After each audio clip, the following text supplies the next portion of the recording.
Okay, so I will officially kick us off with the welcome back to Dirty 20, everybody.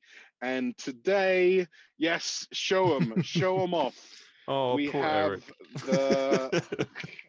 the t-shirts with the logo that Erik designed, and he's the only one who didn't receive the t-shirt in time before the one shot. So apologies, Erik. We'll just blame Royal Mail for that one. But we are, It's yeah, okay. They're having a rough time right Yeah, now. fair So, enough. It's good to be our understanding. thoughts go out to the Royal Mail, still delivering Exactly. T-shirts. Yeah, they're still out there now. They're still going now Exactly. in their shorts.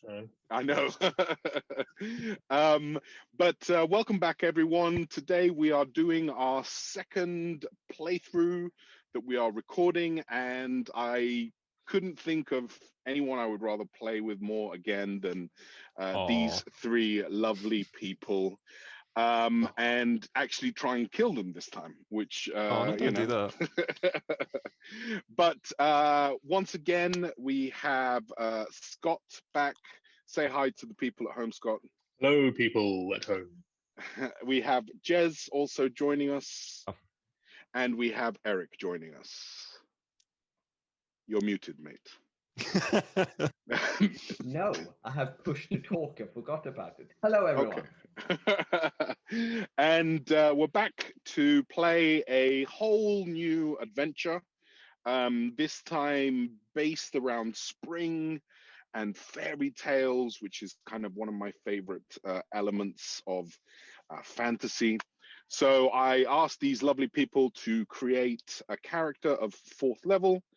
And just very quickly before we get to introducing the characters in the game, if you wouldn't mind just telling us who you're playing. And Scott, would you mind starting? Yeah, so I am playing Angus Hardheed, dwarven paladin of Torm. Wasn't always a paladin. He started out as a member of the City Watch in Waterdeep, and one evening chasing a suspect across the rooftops, lost his footing and fell like 30, 40 feet, landed on his head. And once he came to, he could hear Torm speaking through him and calling him to become a paladin. He often has conversations with Torm, which can become quite heated at times. And he has a mild drinking problem. Like all good dwarves, right? Like all good dwarves. Yeah, that's terrible. It's terrible species. Yeah. I know, right? But I really enjoyed that concept when you kind of mentioned it, just simply because I'm a big fan of this whole idea of, are the gods real? Are they not real? And in D&D, and particularly in Forgotten Realms, it's almost like, of course they're real. They've walked on the earth, and which we've discussed as being like a bit of a sticking point for us. But yeah, I love that concept. It's like who's got the best imaginary friend sort of thing. Right, exactly. Jez, could you tell us about your character? I will be playing Findlay Oswald. He thinks he's lovely, but he's used to the finer things in life. He's from the 10th Ward in Briarwick, which is a city of Ed's design, which we have played in before, which is very exciting. He is part of the Duelist Guild of that ward. So a noble, like proper... Noble, very refined, very privileged. And I think he's going to find himself in the company of people that he would much rather not be in the company of. Right. But so it's, again, I thought would be fun, to a bit of conflict. Exactly. Yeah. Excellent. And one of the things that I also liked about this character, which is, I've talked about it on the channel before, where like it's important for me for the players to feel like they can contribute to like your homebrew world. And one of the things that Jez created was this idea of the contest, which is something that nobles, like everyone aspires to win the contest. And I was like, that's awesome, it becomes canon. And now he's playing a character who's training for the contest. And I think, again, that it brings round this whole building a homebrew is little bit less about the DM. It is about the DM at the beginning, right? But it's about the players contributing and building things. I think as well, if you're in a group of really creative people, you can just bounce ideas off each other, and you think, oh, that's cool, and yeah, the ideas come quite fluently after a while. Absolutely, and I think it's important because sometimes people can be very precious about their homebrew worlds, and I think you have to be open, and amazing possibilities can come from that. And Erik, could you introduce your character as well? Yes. So I'm going to be playing Emblem over there. So she's a halfling. She had a bit of a rough upbringing. She was bullied, very sort of told, to know your place, stay down, you're going to start a family, and, the whole thing. And she hated it. And at one point, she was sort of lacking strong role models as well. And at some point, a woman called Sigrid came through her town and showed through martial prowess that you can actually go and get what you want and get your way. And she got inspired by that. And when this Sigrid rode through, discarded her shield, this girl, Emblem, picked up the shield, wore it like a little backpack, and started, training. And next time she beat up her bullies, and she turned into a bounty hunter, and she is feisty, and she is brave, and she will punch you in the groin. Yeah. Erik likes to keep his class choices mysterious often. So if you're wondering, so what is he actually playing? Don't worry, you'll work it out. But yeah, like I say, he likes to keep things close to the chest. So thank you very much, guys. We are now going to officially begin. Does everybody have their dice ready and yes, everything that they require? Yep. Good. All right. So let me begin by reading something to you. A call has gone out to the surrounding counties. The town of High Hill has requested all able-bodied adventurers to come for a bounty that will be hard to resist. Once you arrive at the missive's location, the pub/brewery of the Triple H, a halfling of rotund physique seems to be holding court in this beer hall, full of all sorts. You have some half-orc, barbarian-looking individuals. You have some mages who are clearly playing with their books and looking at their potions and all kinds. But this rotund halfling stands on a table, barely making him taller than most people in the beer hall, but still. And he calls out, "Adventurers, ne'er-do-wells, glory seekers, I welcome you to High Hill, purveyor of locally sourced quality ales for all occasions. On this, the eve of the Festival of Green Grass, where we celebrate new life, yet we are stricken with a melancholy few could understand. Our children have been taken from us." A slow rumble fills the beer hall as the provost continues. "Today, we have gathered you all here to offer you 100 gold pieces per child of the 7 we know are still alive. he seemingly climbs down from the podium and sits at a table with a scribe. Is the music a bit too loud for people?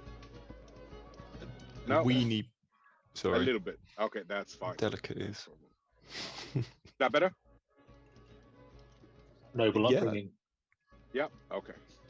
Exactly. So he climbs down from the table, sits at a table with a scribe, seemingly ready to take names. At this, one burly type stands and shouts, 100 gold pieces per head, when we don't know what it could be. Another chimes in, yeah, could be a dragon for all we know. Several others stand in agreement, and many of them walk out in protest, eventually leaving but a few tough-looking individuals. And at this point, Angus, could you describe what... You muted yourself. Sorry, what the others would see. Thank you.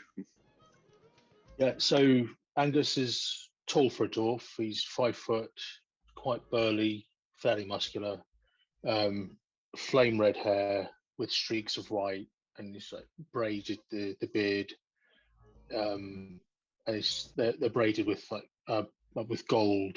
What do you call them? They're braided Little with gold braces that hold them together and stuff. Yeah. Okay. Cool. Yeah. And as they walk, sometimes they just sort of clang together. Yeah, and yeah, he's got like a little bit of a twitch as well. So, and is he like heavily armored? Is he carrying? Like, he's clad fully in chainmail with like a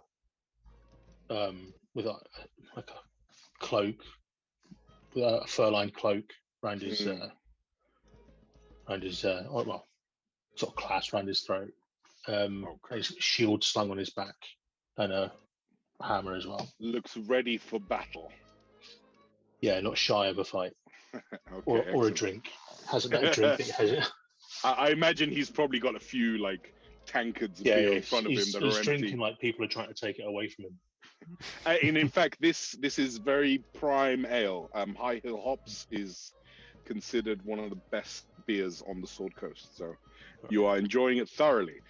Findley, could you describe what the others see?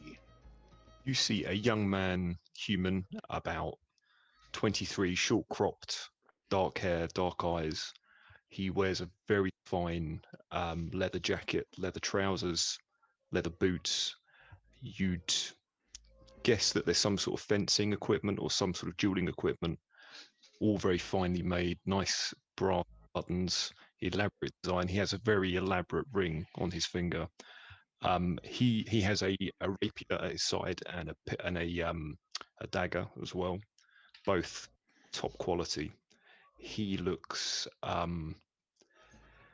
disgusted is the wrong word, more just aghast that there's so many people who look like they haven't had a bath in a couple of weeks, and it's not his scene. It just looks a bit. This isn't for him. But and with him is an older gentleman, also well dressed, wearing what looks like well fitted, well worn leather armor, and he's very well groomed. He has a lovely large mustache, and as much as Findley seems to be squirming to not want to be there, he seems very calm and very much, like gesturing to Findley to like just relax, wait. Okay, let's stay for a bit. And Embling, could you describe what people see? I mean, we've seen the picture, but tell us anyway. True. I mean, she slams open the door, and when it slams open and people look around, she stands in the middle of the door, and she's just under 3 foot tall.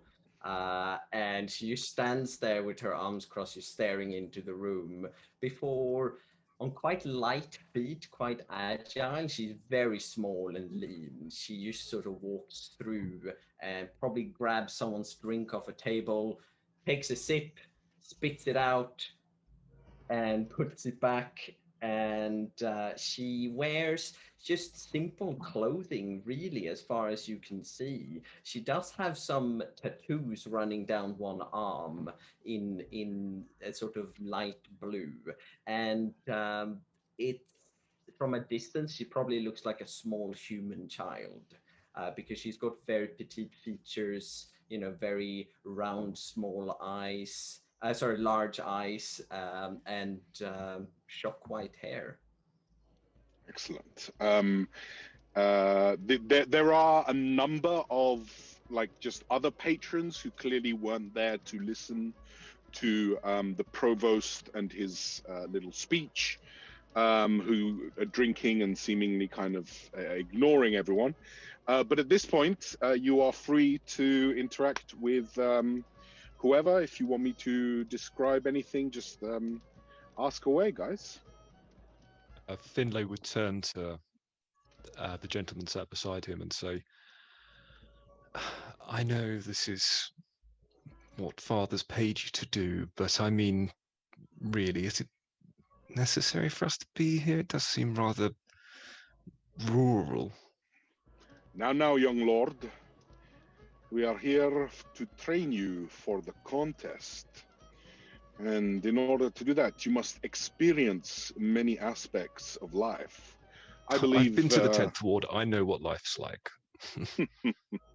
Young lord, please entrust in me like your father has entrusted your care. I'm sure that something here is of interest. Shall we go and converse with the provost? Very well. Oi, Lead the way. Prop Doodle, are you a coin lad or something? I'm fine for drinks, thank you. What contest are you talking about? The contest in Brywick. It's the dueling contest that I'm sure to win. Oh, what do you do that for? For money, what else? What are you going to do with that? I'm going to spend it on clothes and... Why is it any of your business? You work here or? No, I'm here for the bounty. The older gentleman is like, as soon as Finley said the money, he was like, never mind the honor and prestige. And he seems to be kind of pulling you towards the provost. Okay, he kind of just puts his hands away. I can walk. Thank you. I like how he just called Emblyn basically like a waitress. She follows behind in the queue or up to. Excellent. Angus. Angus is just sort of like starting to queue up to meet the provost, and he's got a drink in each hand, and he's just waiting patiently. Drink in each hand. Just casually, just waiting. Good, excellent. Finley, you step up along with Master Joseph, who is your trainer, and a lot of what he's been doing with you has been putting you in situations for you to deal with, and this is kind of his MO. So he kind of steps up to the provost and just gives you a little nudge and pushes you forward, and he stands about 2 feet behind you, but with a look of like, go ahead. Hello, sir. I am Finley Oswald, and I'm here to talk about the children. Now, I believe that one of your character's features is position of privilege, which says, thanks to your noble birth, people are inclined to think the best of you. You are welcome in high society, and people assume you have the right to be wherever you are. The common folk may make every effort to accommodate you and avoid your displeasure. And the people of high birth treat you as a member of the same social sphere. pretty good feature. So with that in mind, the provost it kind of sees you, and he sees the crest on your He's going to sort of make a show of the ring and right, and he immediately stands up and grabs the scribe next to him to stand him up, and he says, "Oh, your lordship, good day to you. We are honored. We did not know that you would be coming, and nor did I. Yes, and he looks back at Master Joseph. For the honor of my house, I would love to sign this contract. Oh, you do us honor, your lordship. However, our measly 100 gold per child is, I'm sure it is not enough for you, but it is all we can afford, your He'll lordship. do it for free. He told Who me said earlier. I would do no such thing. You hear Master Joseph. The honor would be reward enough. Your lordship, we will tell our bards to write stories of your bravery. Yes, I'm 6 feet tall, by the way. He looks you up and down, and clearly knowing that you're not 6 feet tall, and he says, "Of course, your lordship." And he kind of hands you over a piece of a scroll and a feather plume to put your name on the paper. Makes a show of a very elaborate scrawling signature. Just all over the place, flourish. Yeah. You think it's over, and there's another flourish. Excellent. And he thanks you again, and he looks to Emblyn and says, "Will you be joining the expedition, young lady?" And she turns around and sees the dwarf. You want to go first? Aye, all right, pal. Aye. Finishes his drinks, puts them down, steps forward, belches loudly. He's like, "Oh, pal, I'm here to help. What do you need?" Ah, excellent. A brave dwarven warrior. This bodes well for the expedition. Well, like I announced, we, over the past 10 days, children have been disappearing from the town. It began at first as just, well, we thought they were playing games. However, after the third child disappeared, we found a body. It had been mauled terribly, almost by what looked like a beast. We sent out, and we forbade the children to play outside. But nonetheless, more and more would disappear as the days go by. With the festival of green grass upon us, I'm scared that maybe the gods will curse our crop. And it would be devastating for the whole region. So, I need you. Please, find the children. I'll do this in the name of Torm, and you can build a temple here for him. That'll be my reward. That'll be my reward. And then he thinks, maybe I can save some money here. Yes. Of course. We will do all in our power to bestow upon the champions who bring back the children all the honors that they deserve.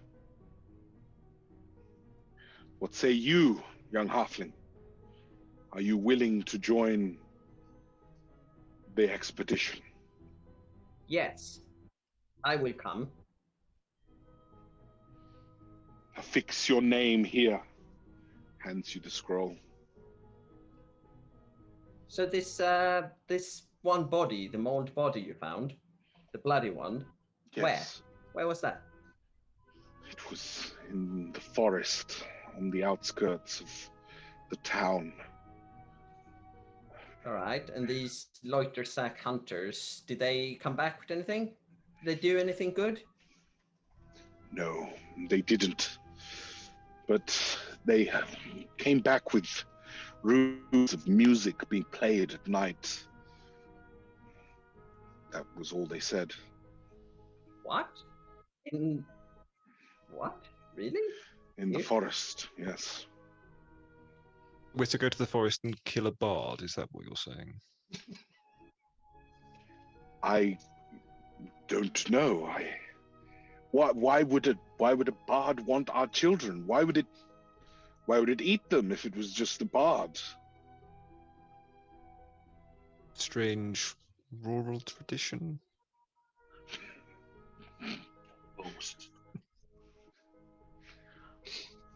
We'll find out what happened with them, and we'll bring back every child that we can find.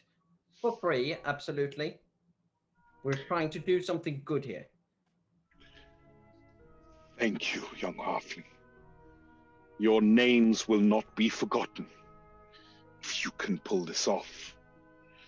Is there anything else that I can help you with? Perhaps some other locals might have other information that could help you.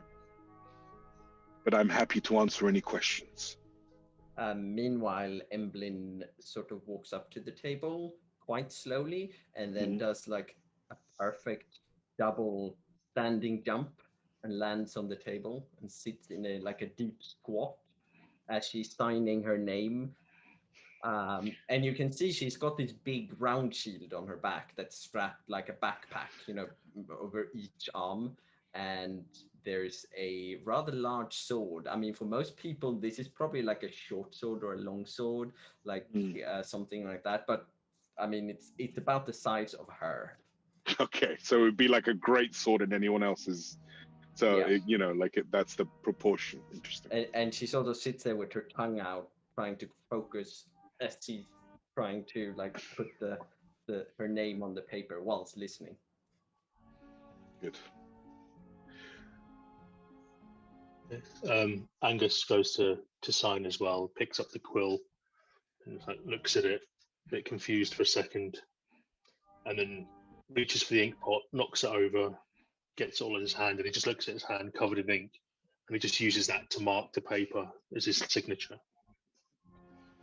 You hear almost like a crackling, almost like thunder in the very far distance. And you've heard this before. This is the announcement of Torm saying something to you. And you hear, no one else hears this one. Yeah. And you hear, "That was clumsy, my child." Yeah, it was. I think I may have had a few too many this afternoon. Wouldn't be the first time. Or the last. Sorry, what? Yeah, you say that out loud. Who were you talking to? What? So I was talking to Torm. Do you not hear him? Yes, of course. Good night. Right. All right then. Yes. So you found the body near the forest. In the dark forest. In the dark forest. Yes, and the hunters found music at night. And you said something about you thought the children were, out loitering and playing. Yes. there has been a fair in town, a traveling circus, and a lot of families were enjoying themselves at the fair, but it has declined in popularity since the disappearances. All right. Is that where we're going first then? Wait, is it just the three of us? Wait, I'm with Firehead and Popdoodle. Oh, God. Yes, your lordship. This is Master Joseph. Your lordship will be taking it upon himself to lead this expedition. I think that seems fair, does it not, Provost? Yes, of course. Your lordship should be put in charge if the others are willing to accept his leadership. All right, but I want to be a lord as well, if that's the case. You can't be a lord and you can't be a lady either, so let's just... Oh, fuck off. I can too. Lord Emblyn. And she starts like trying to Adding lord to add Emblyn. lord to her little note. Excellent. I mean, Fucking gunners. this is the quality of people that you expect me to... Your lordship, you must learn to lead. That's right, Pink Dick. Give your balls a tug. Well, in that case, my first rule as leader is the coarse language is not becoming on such a woman such as yourself. So perhaps... Now, your lordship, it's best not to antagonize one's troops. And she just stands up like shot straight on the table. Oh, my lord, my lovely lord. And she like walks up and down the table. Why don't you go right and fuck off? And she jumps down. Do you have any foul language to say, Master Dwarf? Anything that you'd like to add?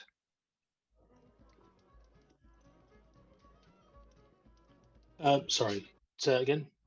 Any foul language you'd like to add to the conversation that's been enlightening so far? Yes. So Angus has just somehow managed to acquire another drink, and he's just like, "No, I'm good, thanks." And he starts quaffing it, and it's running down. Another full tank of beers. The dwarf tells you to go and mix a batch. Well, of course, your lordship, I must, please, it is a desperate urgency. Yes, tomorrow the is children and... Greengrass Festival, and once again, if they are not returned, we are most scared for the spring. Very well. He tugs on his jacket, smooths out his uniform, which is impeccably clean. Like you wouldn't imagine he's either very good with a sword or he just doesn't duel in this particular outfit ever. He's got several outfits too, and this is just not the dueling one. Very well. So, to the forest. Where was this first body discovered? Oh, particularly? Just 2 miles north of the... Sorry, I'm just mixing my accents and my NPCs. Oh, just 2 miles north of the town, and just in the beginnings of the dark forest. And you have horses, I imagine. Yes, we can provide you with horses if you require. Of course. Off we go. Yes, of course. Please do be careful in the dark forest, and if you are there late at night, well, there are rumors of a witch. I'm sure there are. should we make tracks? We'll be back before morning, I would say. Don't worry, it's fine. All right, I would like to question your very first order by adding that if the music, which is clearly fucking weird, happens at night, we should go there at night and go to the fair first.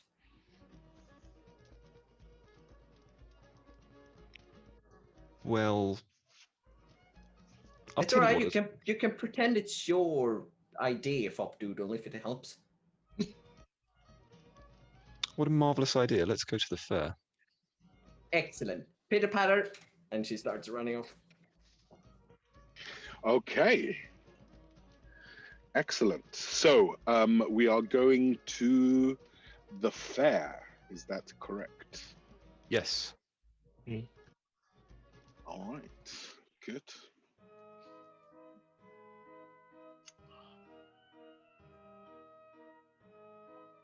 Now I'm worried.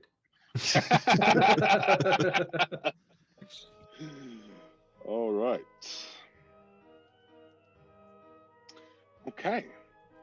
So you get directions from some of the locals as to where this fair might possibly be, and it's fairly easy to find. It's on the main kind of thoroughfare, the road that leads out towards the Kingsway, which is, you know, the main artery of the Sword Coast. And it seems very kind of a little bit disheveled. Nothing quite seems to have the color that it maybe once had. Everything seems to be a bit sun-drained and patched here and there. You can see, you know, on the big tent, there's big patches that have been sewn on. So clearly this is not the thing that it once was. When you arrive through the main gate, you see a giant wooden kind of sign held up by two wooden posts that reads Circus Maximus, established 1201 DR. And you kind of walk in, and yeah, it seems like it's closed. Everything seems to be shuttered, just from a perusal.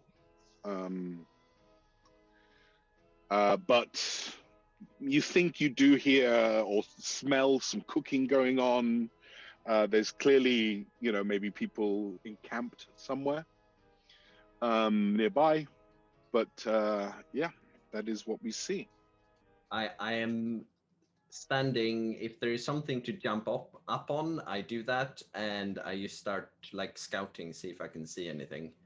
Excellent. Give me a perception check, please. First dice roll of the night. Only 46 minutes in. Here we go. First dice roll. Go on. 17. 17. Nice. So yeah, you have a good look around, and you think you can spot what looks like a little bit of like cooking, you know, cooking fire smoke, you know, off in the distance. If you had to guess, it's probably where the circus performers are encamped, just a little bit further from the actual like main circus grounds. So is there like a main tent as well? There is a main tent, yes. Absolutely. I reckon we go straight through the tent and see what's in there.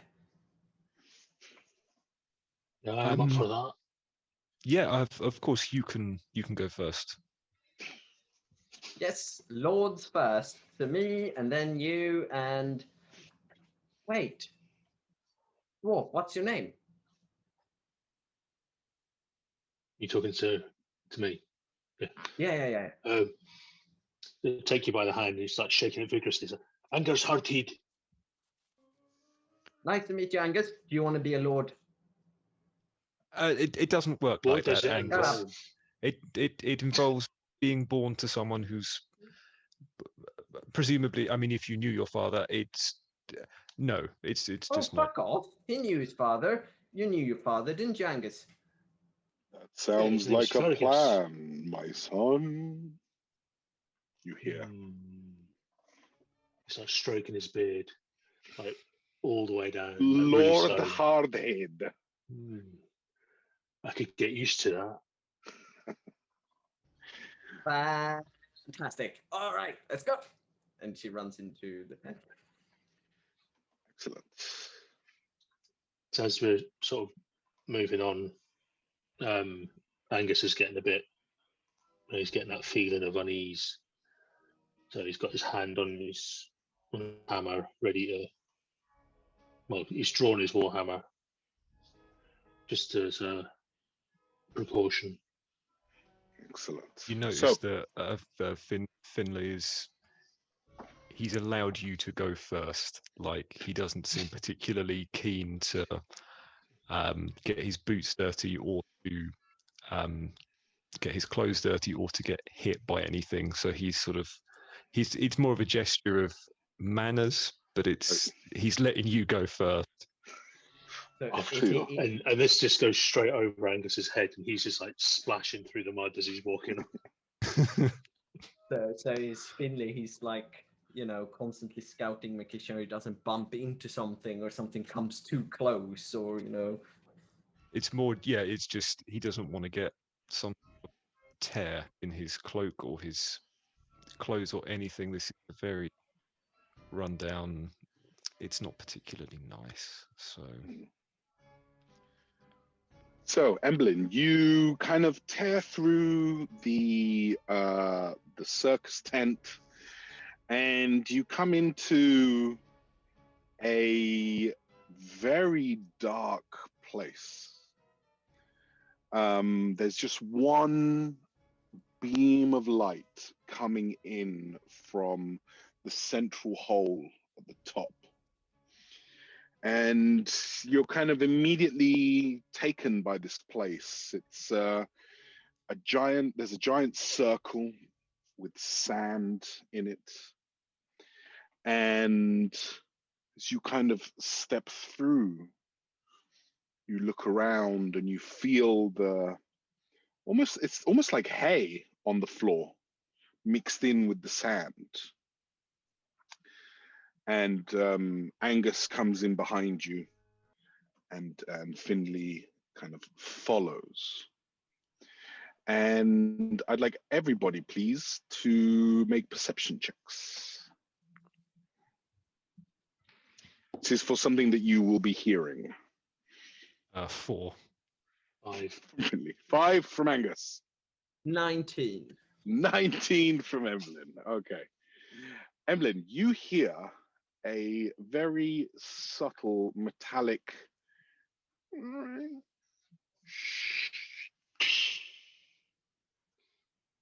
almost like a cage closing. Did you rapscallions hear that? Sorry? Hear what? There was a noise. It's probably nothing then. That's fine. Let's move on. And I would like everybody, please, to roll initiative. 19. 19 for Angus. 24. 24. God damn. For Emblyn. Yeah, you are. Dirty 20. Dirty 20. Keep slaying. Nice. Who got a dirty 20? Nice. Ooh, you all did good. Holy crap, yeah. Emblyn. And okay, I need to rewrite this because you all did better than I expected. Okay, 19, 20, 24. We've got Emblyn, we've got Finley, and we've got Angus. And I am now going to make my roll, but first, let me find the creature that you are about to be faced with? Harassed. Okay. Let's see. Ooh, okay. Not bad, but not great. So, you all begin to feel the hairs on the back of your neck stand on edge as you hear a very low growl.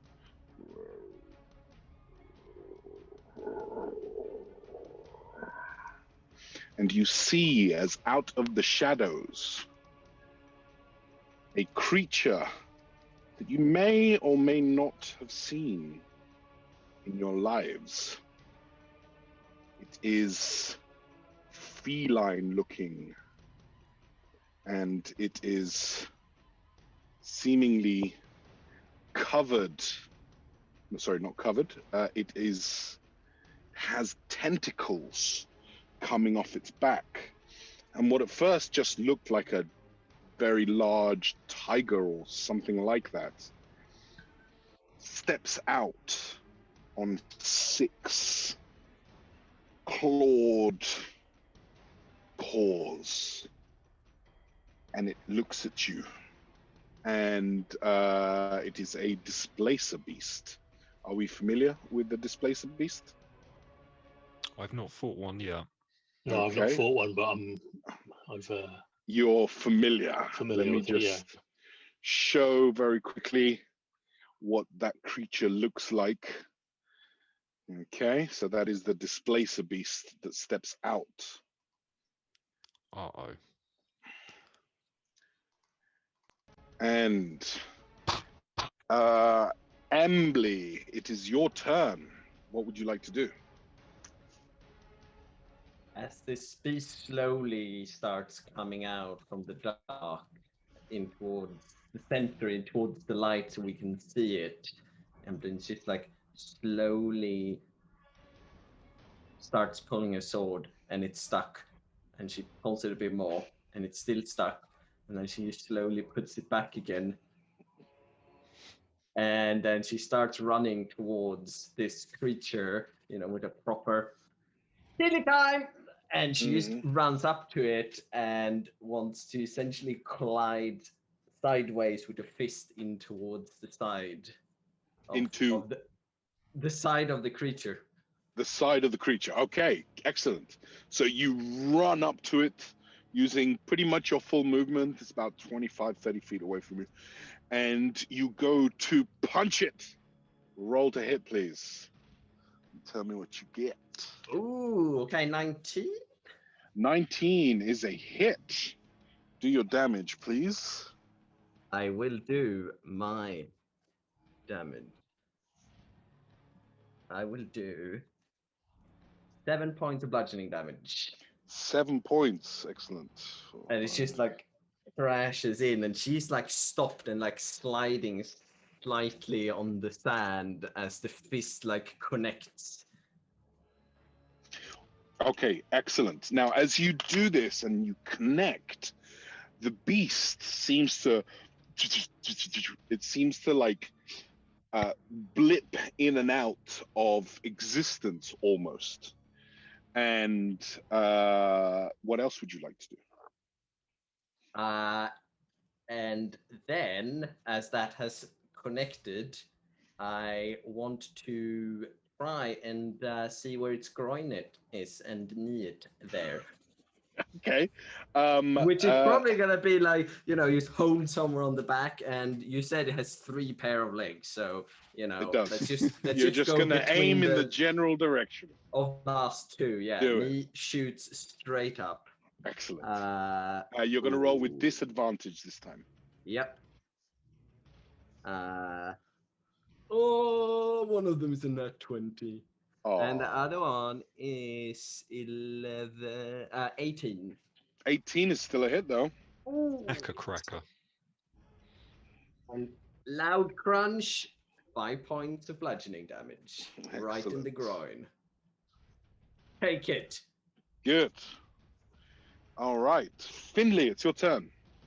The beast roars as it's kicked in the ghoulies, and its tentacles flail. And once again, it seems to almost be blinking in and out of reality. He sees this, and you can see the color has just completely drained from his face. His hands, eyes wide, hands are kind of fumbling to get the dagger out of its sheath, the rapier.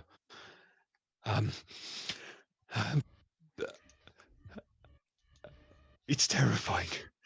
What do we do, dwarf? Kill it. Kill it before it lays eggs. He's going to just stare wide-eyed and just nod and run in. He hasn't got any weapons. He's still trying to fumble for his dagger. He's going to run in, dagger drawn, and just wildly. There doesn't seem to be much finesse to it at this point. It's just wild panic. But he's going to attack with his dagger. With his dagger, excellent. Is he throwing it or is he like stabbing? He's just wildly slashing it. Okay, go for it. That's 8. With disadvantage. It's an 8. Okay, so as he runs like screaming, he thinks he's about to connect, but once again the creature seems to blink, and the dagger just cuts through the air and misses completely. What else would you like to do? Panic. Yeah, he's gonna try and he's gonna sort of look over wide-eyed at the halfling. What do we do? Kill it, you fucking collywag. Right. He's gonna I'm gonna use my bonus action to draw my rapier, and that is my turn. Excellent. Good. Next is going to be Angus. Angus Hardhead. So Angus is got his shield out, he's got his hammer ready, and he just goes, "Come on then, you bastard!" and just starts charging in. Excellent. Roll to hit. With disadvantage. Oh no, was it a natural one? I've rolled on that one. Scott's first roll of the night.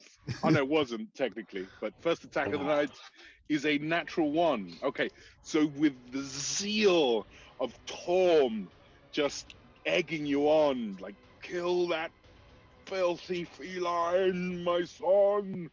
Like, you run in, and without realizing, you actually step in one of its giant poos. And as you do so, you slip and you fall. You take 1 point of damage, and you are currently prone. Okay. That'll be all your movement, but you do have a bonus action. I don't know if you have anything that you can do or want. I was like, can I use compelled duel? That's a bonus action. From the ground, covered in shit. Come fight me, you bastard! How does compelled duel? How does compelled duel work? Is that all you've got? You attempt to compel a creature into a duel. One creature that you see within range must make a wisdom saving throw. On a failed save, the creature is drawn to you, compelled by your divine demand. For the duration, it has disadvantage on attack rolls against creatures other than you. Okay. And must make a wisdom saving throw each time it attempts to move into a space that is more than 30 feet away from me. Excellent. So, what is the DC?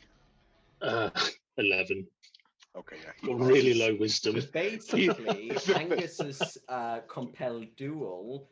It's just that he shares the voice of Tom, and Tom starts talking. Attack the dwarf, kill him. Attack him. Yeah.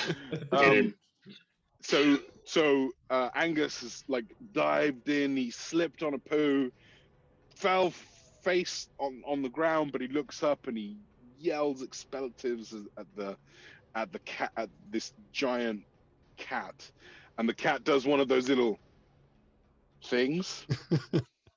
And it clearly is like, I'm going to eat you now. And it steps towards Angus. being compelled. Okay, so it is now going to attack you with its tentacles. And I'm prone. And you're prone, which it gives me... Does that give me advantage? Yeah. I think it does. These like furry tentacles, like tails? Yeah, an attack roll against the creature has advantage if the attacker is within 5 feet. Excellent. So I rolled a 13 and a 1, so that gets the 1 out of the way. So thank you very much. And that's going to be a 19 to hit. Does that hit you, Angus? 19 does hit. It does. Okay. So you are going to take 7 points of damage as it once again tries to attack you and hit you again. And I just rolled a natural 20. Fuck. Bye, Angus. Means you take 6, 10... Kill it, you fools! You take 13 points of damage as this thing just like just goes nuts on you as it tries to like claw you to death with its tentacles. All right, and it is now going to be Emblin's turn. So Emblin, as it sort of runs past her and starts, slapping Angus with its tentacle. She finally managed, she jumps really hard, and as she lands, the sword slips out downwards onto the ground, and she sort of picks it up from there, and she crawls in under the displacer beast and wants to come from behind in underneath and like that. Really attacking this poor creature's genitals. Okay, give me an attack roll with disadvantage. I mean, this is towards the stomach. Towards the stomach. Yes, Gotcha. Yes. Fair enough. Ooh, hold on. I've rolled a 16 and a 17. That's ridiculous. That's crazy. For 23. 23 hits. Yes. She drives it with both her hands, and we do 13 points of slashing damage. Ooh. And she looks up from underneath this displacer beast at the Lord. No, use a sword, not a fucking needle. I'm trying my best. If that's your bet, that's fucking shit, dude. Embling, anything else? I would like, if I can use my bonus action, to try and jump up on it. Yeah, go for it. Give me an acrobatics. With disadvantage, or? Yeah, just because it's displacing as well. Okay.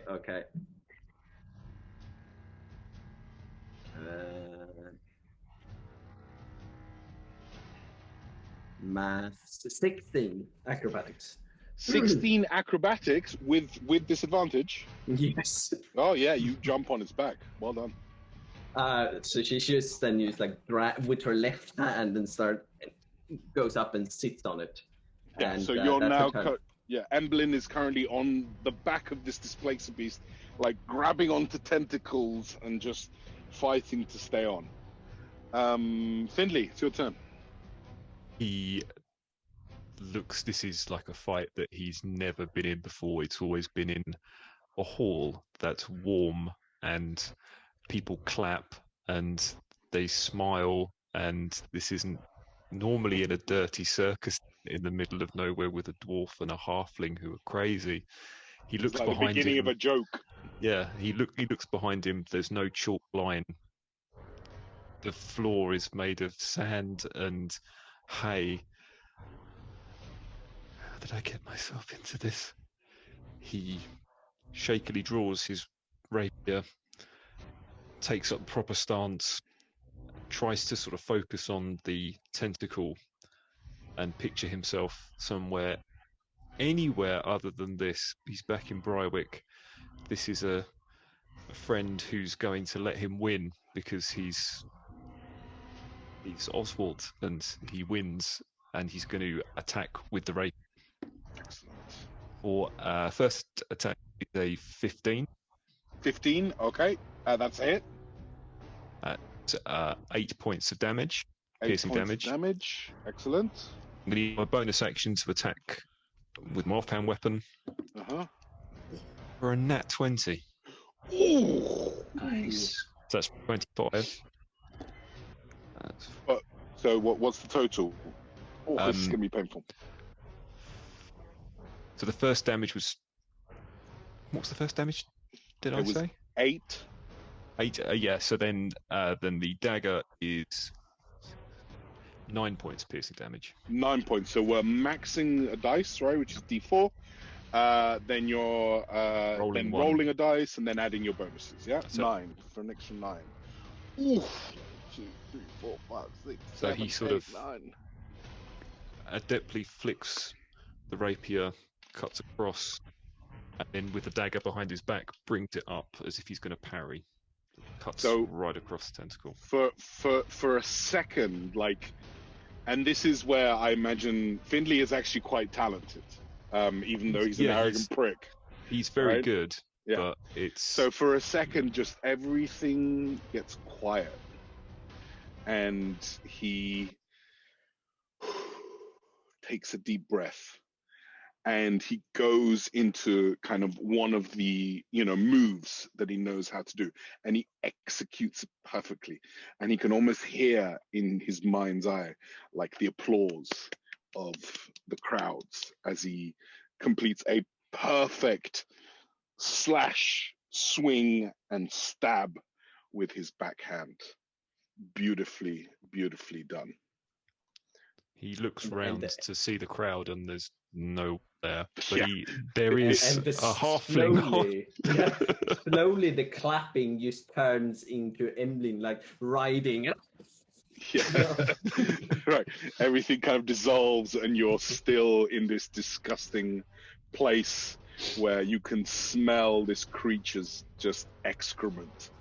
And but you did get it good. And that's Angus. And it screams in pain. Angus, it's your turn. So I'm gonna stand up.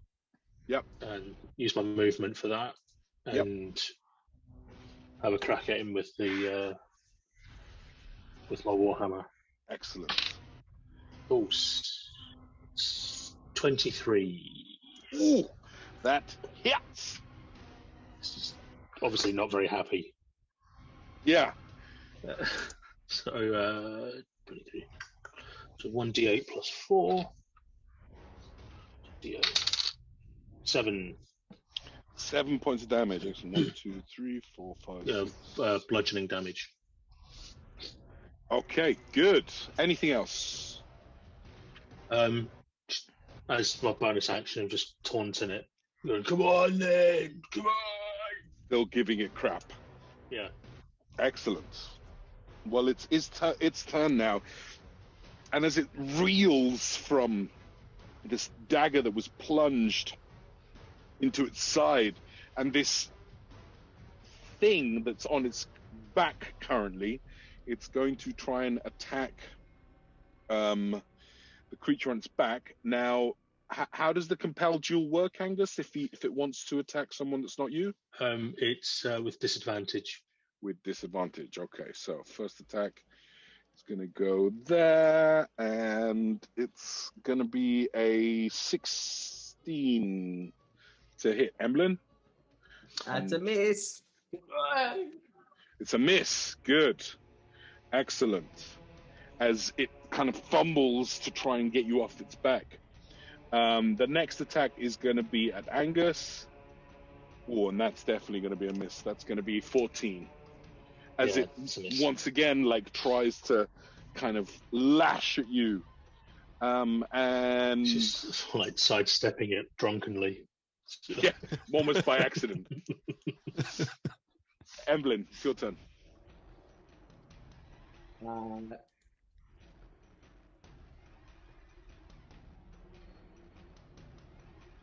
Can we grapple its tentacle?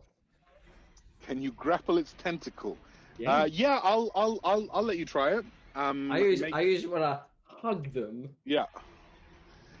Okay. Just Make like hold them. a... Are there two of them? There's two of them. Yes. Yeah. I want to hold them down. I want to grapple them. Okay. Are you going to try and grapple them both? I mean, one at a time if you want two tests. Okay.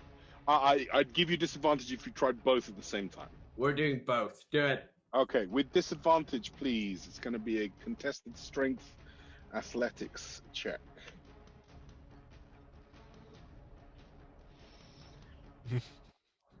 I rolled a 1 and a 2. Do you know? Okay. I rolled a 17.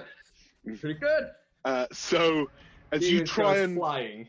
as you try and kind of hug these two tentacles to prevent them from kind of lashing out, they wrap themselves around you and seemingly like spin you off it as you like spin off of the displacer beast. Make an acrobatics check for me, please. 23. And like a ninja that you are, you spin through the air, do a hero landing, and as you're right next to him. Anything else? Well, that was a fucking scam. How did you do that? Shut up, punch it! And I will punch it. Okay. Give me an attack. Does it have disadvantage or anything now? Yes, it's displacing still. I mean, I do. Oh my god, 16 and 17 again. Wow. Like literally the same numbers. So I need to use the dice. 9 points of bludgeoning damage. 9 points of bludgeoning damage. It screeches in absolute agony. And it's literally just, she comes running up, and as she comes behind it, the kick just goes like around the side and like, you know, slaps into its side with a little bit of a crunch. Excellent. Good. Findley, it's your turn. He's going to use the opportunity that the halfling made by being thrown in the air and then the kick to the side. He's going to use that as an opening, bring the rapier across, and try and get a nice clean jab right in the chest. Yeah. Thrust. Yes. That's the word I'm looking for. Go on, you pheasant. That one. Nat 1. Yeah. It's for a 6. Okay. So. Oh my god, the highs and lows. This is the third Nat 1 in this fight. I know. A roller coaster. Findley is like still a little bit drunk on the excellence of that move, and that's maybe always been a little bit of his weakness. Is he revels in the good things? Yeah. Yeah. He revels in the things he does well, and that leads to mistakes, like dropping his rapier as he attempts to thrust it into its side. So Finley goes, yeah, crap. And it's currently on the ground. Okay, he drops the rapier. He's going to use... he's going to hope no one saw that, bring his dagger around and try and get another, hopefully, clean hit on it. Excellent. A 17. 17 is a hit. That is 7 points of piercing damage. 7 points of piercing damage. Please make a performance check for me as well. 14. 14, okay. So you kind of play it off almost as if you meant to do it. So you thrust, drop it, look down, and then stab it. All like very cool, and you know, you do a little flourish with the dagger as you do another 7 points of damage. 1, 2, 3, 4, 5, 6, 7. Okay, excellent. Anything else? Sorry. No, he's going to stay in place so he can pick up his rapier next round. Excellent, good. Angus, it is your turn. Sorry, I've just realised I've got the sentinel feat, so anytime he attacks someone other than me, anyway, I get an attack of opportunity. Give me an attack of opportunity now. for the last time that it happened? 20. Dirty 20. Dirty 20. Keep Keep playing. You can't do it, Eric. That's right. Mine's mirrored for some strange reason. All right, so that's a hit. Give me damage. Yeah. 8. Bludgeoning damage. Jesus. 1, 2, 3, 4, 5, 6. Okay, it is looking really bad. It's kind of like got lots of cuts across it. It's bleeding from lots of different places. And Angus, anything else? Oh, that was that was. Oh, my, that was your reaction. Now it's yeah. your turn. That's right. So now it's your turn. Yeah, so that's Finish him. 15. 15 is a hit. 10 points of bludgeoning damage. How would you like to do this? Angus just sort of raises his hammer up and just smashes it down on his skull. Like the most stiff thing ever. He's just like, yeah, and he just carries on hammering at it like that, and it's just spraying everywhere, and it's just like just a flat pancake of a head as Angus is still hitting it. and Emblem jumps up on it, and it's like she's jumping in muddy puddles, but on top of the body. It's Broken definitely ashes, boys. It's definitely dead now. Let's just you show some can't be too decorum. sure. You can't be too sure. What you heard they lack lay in eggs. finesse, you more than make up for in potency. I think we better set fire to it. Is that really necessary? Whoa, you never know. Yeah, it fucking is. I'm pulling out a torch and my tinder. So it's like Finley's lighting grabbing my his tinder. rapier and grabbing handfuls of hay and cleaning the blood off his moleskin jacket. I want to spend a moment and just light my torch and then try and set the corpse on fire before we move on. Okay. Give me a survival check, please. 18. 18. Okay, you light this thing on fire. I'm like, should I pick animal handling or survival? And I'm like, survival probably. Hey, animal handling might have helped a little bit more in this case earlier on, but never mind. Okay. Currently, Embling is setting this corpse alight.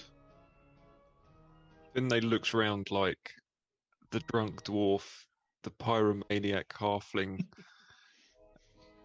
I'm back in the tent. It's lovely and warm. There's Angus wine. Angus is just wiping the blood on his hammer from his hammer on his cloak, just cleaning it all off. He's like, "Aye, that's better." It's Making sure it's all still the blood down the cloak now. It's pretty. It's got a hand. Gotta keep the warhammer nice and clean. Okay, good. So, what would you like to do? I heard, I think, anyways, yes, someone opened a door, metal, grinding against metal. You think someone purposely set this thing on us? Yep, that's Rather what I think, Pink Dick. unsportsmanlike. Let's go, find them. Finley, can he go and investigate the cage just to see if there's any... Yeah, someone sure. left something there, or... Give me an investigation check, please. We want to we want to go straight through, the opposite of where we entered. Presumably, we don't currently see a cage? Question mark. If you look around for just a couple of minutes, there is a cage that is open. 10. 10. Doesn't seem to be anything much that you notice out of place. It definitely hasn't been broken open, that's for sure. My suspicion was right. Someone did open the cage. My suspicion was...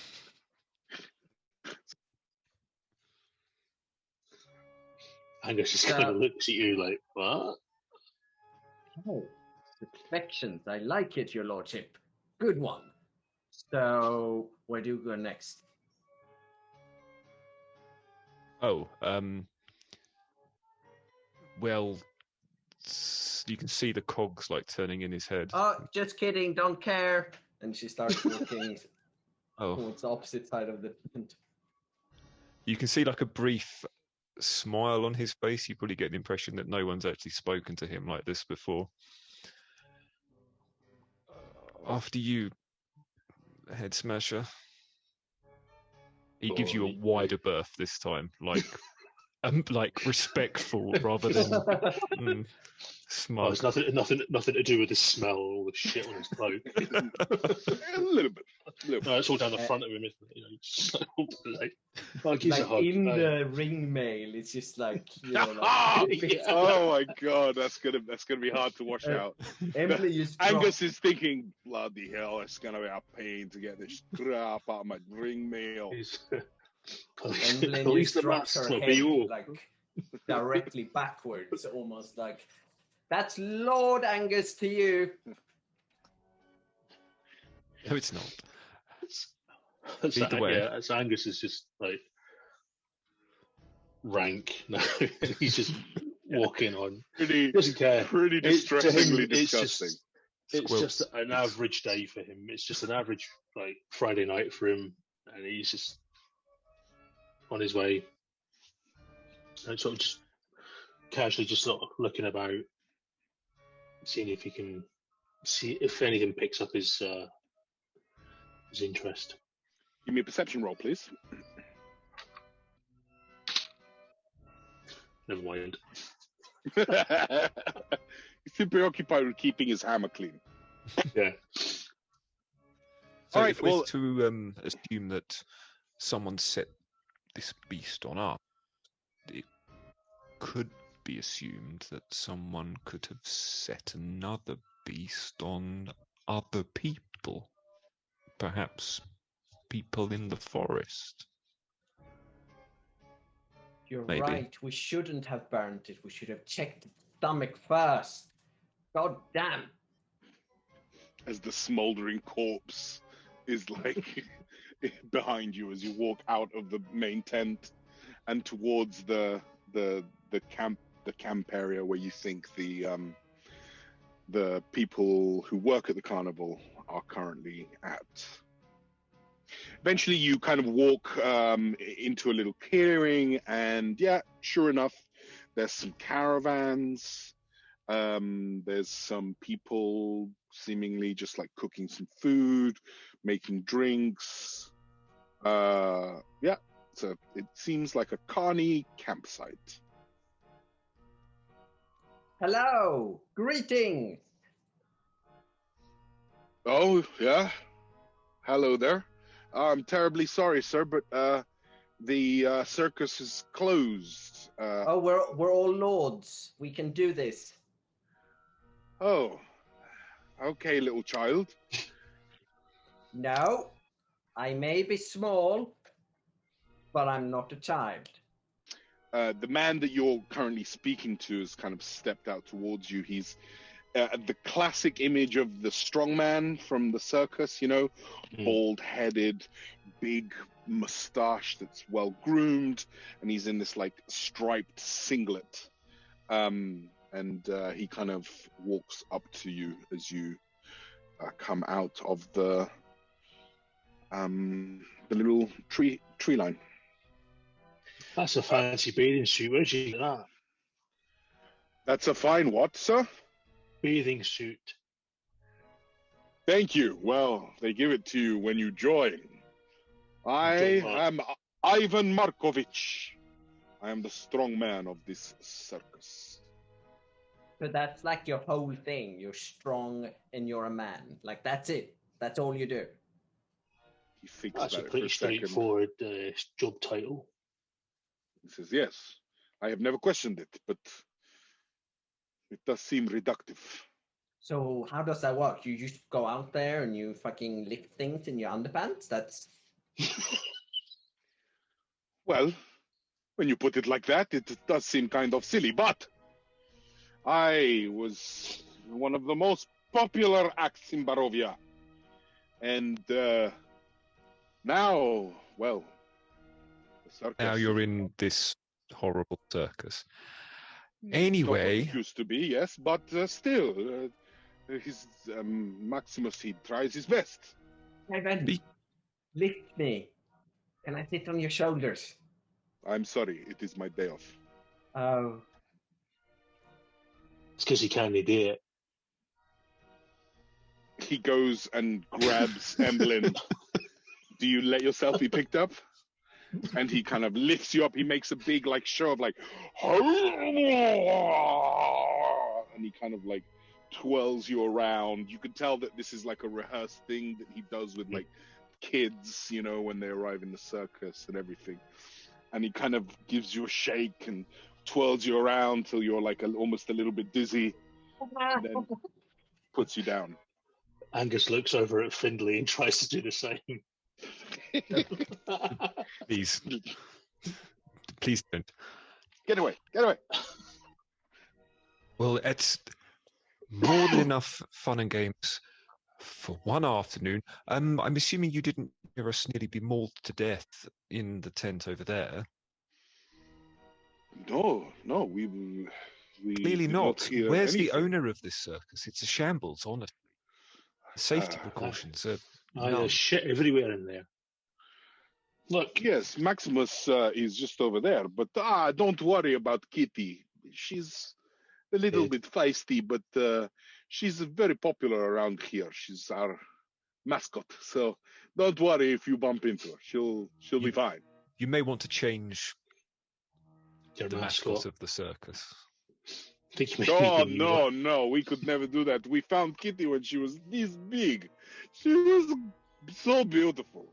We've known her for years. She is an absolute darling, and I would honestly, I would give my life. It's more than my children, if I'm honest. Happiest day of my life. Lord Fopdoodle, as our leader, you should inform the man of everything that's happened so far. Angus is just looking at the inside of his cloak and trying to hide the bloodstain.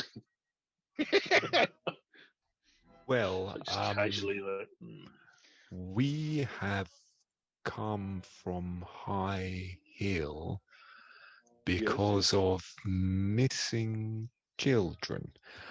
On the way, one of the horses went mad, and we had to beat it to death and set fire to it in that tent.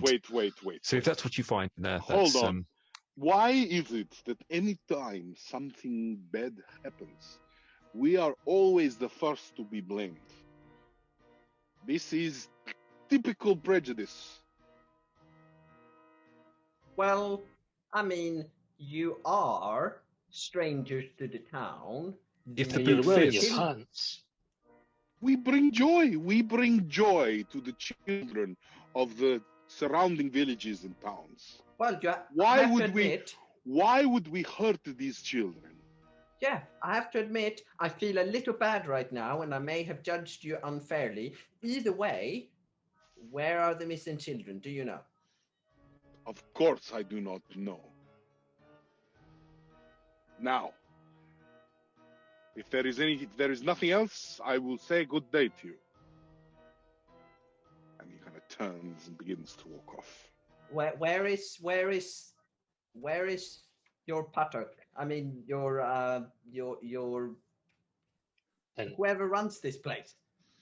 Maximus is in the large caravan. Excellent. Can we go see him? He kind of walks away dismissively. All right, give your balls a tug. When you're a lord, you don't actually have to ask people's permission to talk to them. So maybe put it into practice. Okay, well that sounds like shite, because that's just rude. All right, so we have go on. So I was going to say, so obviously we're in the clearing where they've got all their tents, the little caravans or whatever. Yeah. How far is that from the forest? Is that near the dark forest? So it is, the dark forest kind of is all around this area. Okay. Like I say, the circus is kind of on the main road, so it's not in the dark forest, but there's some tree clumps, and this is where the members of the carnival, right? They camp there not to be always at work, kind of thing. Right. And there's just a bunch of caravans, some tents set up. Okay. Can we have a listen, see if we can hear any music? Yeah, sure. Give me a perception check. 12. So you kind of, you notice, guys, as Angus kind of takes a moment, and it looks like he might be listening for Torm, but no, he's just kind of listening for the environment and can't really hear much. I mean, there's the crackle of some fires, but no music being played currently. Okay. Are there any cages? Do you say this is like the community area for the people who work at the circus? Is not to do with the circus itself? Yeah. So they seem to have some animal cages here. But it seems like most of them are in and around the main, campsite area, with the big tent and the smaller tents surrounding it. Okay. Are there any thing they would like to go and have a look at the cages that are here and just double check the locks, make sure that they're not just loose or old, or they could possibly be opened by the animals inside? Sure. Give me an investigation check, please. 12.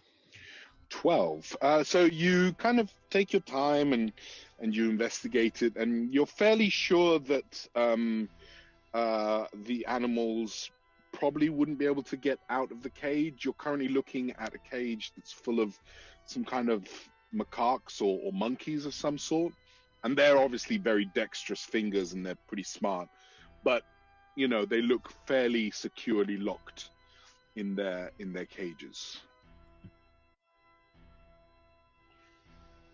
Should we find Maximus? I mean, Emblem is already halfway there. Okay, excellent. I was going to say, there isn't an empty cage around us, is there? Not that you can see. Most of them seem to be occupied by animals that might be, skittish and might be, would run away. But, there's also a lot of dogs loose and, a couple of goats, just general, like, livestock and pets, it seems. Emblem, you arrive at quite a grand caravan,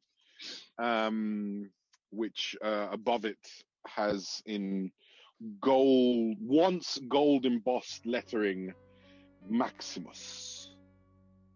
I knock and then I open the door. As you open the door, there is a dust in the air. There are tomes, books on shelves, ancient-looking books. And there's just a general mustiness about this place that you've entered. There's velvet, but it seems like old, and it's gone how old velvet goes, where it kind of seems to have been worn down in certain places where people sit or touch it.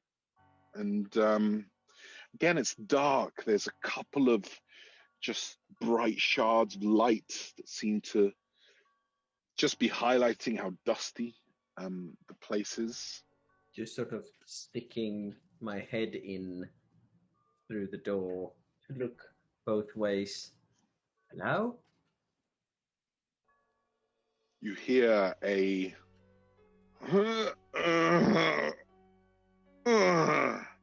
and then bottles seemingly falling and spilling and just, a little bit of chaos.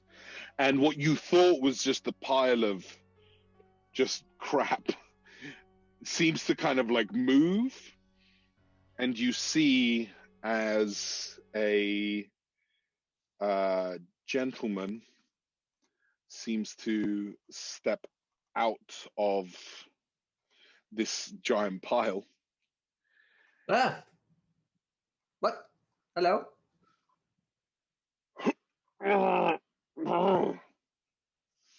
Yes. Hello. How how can I help? One moment. Just like out of the door. Pitter patter, come here, he's here. Yeah. Finlay picks up his step and heads towards the caravan.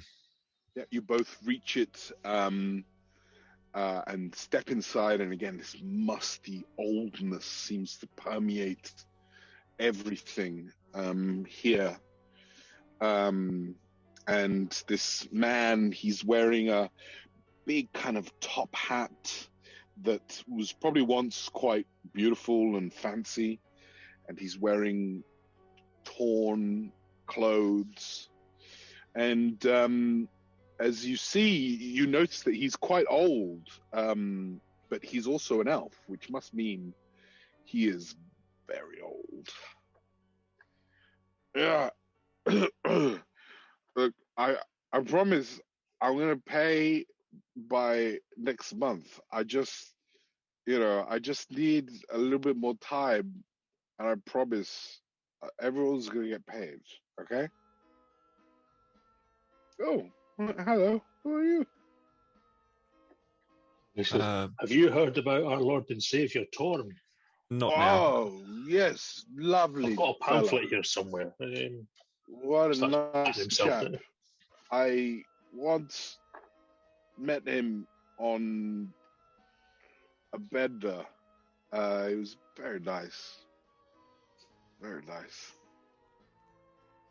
As nice as I'm sure Torm is, we're here on more serious business. There seems to have been a spate of missing children from High Hill, and after being attacked by one of your creatures, it seems that your circus is perhaps a likely suspect for the death of a couple of them. He seems to have stopped listening to you after a few sentences, and he seems to be looking for something. He finds it, and it's a bottle that he kind of starts drinking from. Child tickets half price on Wednesdays, on the third day of the week of the 10 day. We're going to get nothing out of this man. He's a drunk. This is a complete waste of time. How dare you, sir? How dare you? Angus picks up a bottle, checks its contents, gives it a little, and just sort of clinks the bottle and starts drinking as well. Yeah, right. You're good. Not Cool. like that stupid son of mine. I don't worry about him. Right, listen, we're looking for some children who have gone missing. Do you know anything about any of that? Missing children. I don't think I've got them. At least not on me. Did I tell you that I'm gonna pay you guys next month? Nah, yeah, don't worry about that. We'll be back for that. Don't worry. We're just looking for the children right now. The children, children. Let me tell you about children. I had one son, and he's useless. All he does is play his stupid flute. That's all he does. Is he around here? Who? Your son. Oh, Your wee Dharma. laddie. Dharma, yes. I don't know. I haven't seen him. Not since earlier. Earlier today, earlier last week, earlier last. Yes, earlier today. What day is it? Are you sure you're going to remember if I tell you? Oh, yes. Well, exactly. Like I say, payday next month. So what's so special about this flute? Is he so enamored by it? I don't know. I blame his mother. She was human. I was bored. And then I got lumbered with him, and he's just useless. He doesn't help me with the circus, and he doesn't understand what it takes to make this circus the success that it is. His mother sounds like a real witch. I wouldn't go that far. She was nice, but she died very quickly, like all you humans do. And now Right. I have this useless son. First off, let him play the flute if that's what he wants to do. If he fucking hates your circus, then let him. That's none of your business. And second, how about lots of gold coins? Will you then tell us everything you know? Gold coins. Yes, Yes. all of them. Give them to me. Whatever you want, I'll tell you. Yes, tell Whatever us. you need, I'll tell Where's you. the children? Angus hands him another bottle off the floor. Thank you. Cheers. The children. I don't know where the children are. Where do you think the children are? Fair enough, because I fucking lied. I have no coins at all. And I'm gonna kick his chin and run out. Okay, give me an attack roll, please. 15. 15. So you like high kick his chin, and you. Oh no. Shin, as in shin. Okay. Yeah. So you kick his shin, like break his leg, and he for a second he doesn't react, and then he goes oh, that hurt, you horrible small person. I'm not paying you or any of the other clowns next month. He's left by now. You've been very, very helpful. So back to Betty Buys now. Come on. Thank you. You're welcome. Thank you very much. As we're leaving, Angus picks up a couple of boxes for good measure. Just like, hey, this'll do. Gives it a sniff on the way out. Cheers. As you both step out, Emblyn is currently still outside. So his son plays the flute in the woods. That sounds rather familiar. Mm. Oh, fuck me. Is he... Okay, fair enough. So now basically all the leads are dealt with, except for going into the dark forest when it's dark, when it's more dark, and we listen for music. About that, I mean, there's just the three of us here. I was thinking that we could maybe just stay here, say that we looked, and then go back in the morning. No, you fucking twat. Who's to know? It's you get your no. You get your temple, you get your whatever it is you ask for, and I can go back to Brightwick. This is win-win. But don't you have principles? Yeah, Torn wouldn't be like that. We've got it yet. Let me ask this, you fucking orc gobbler. What do you care about?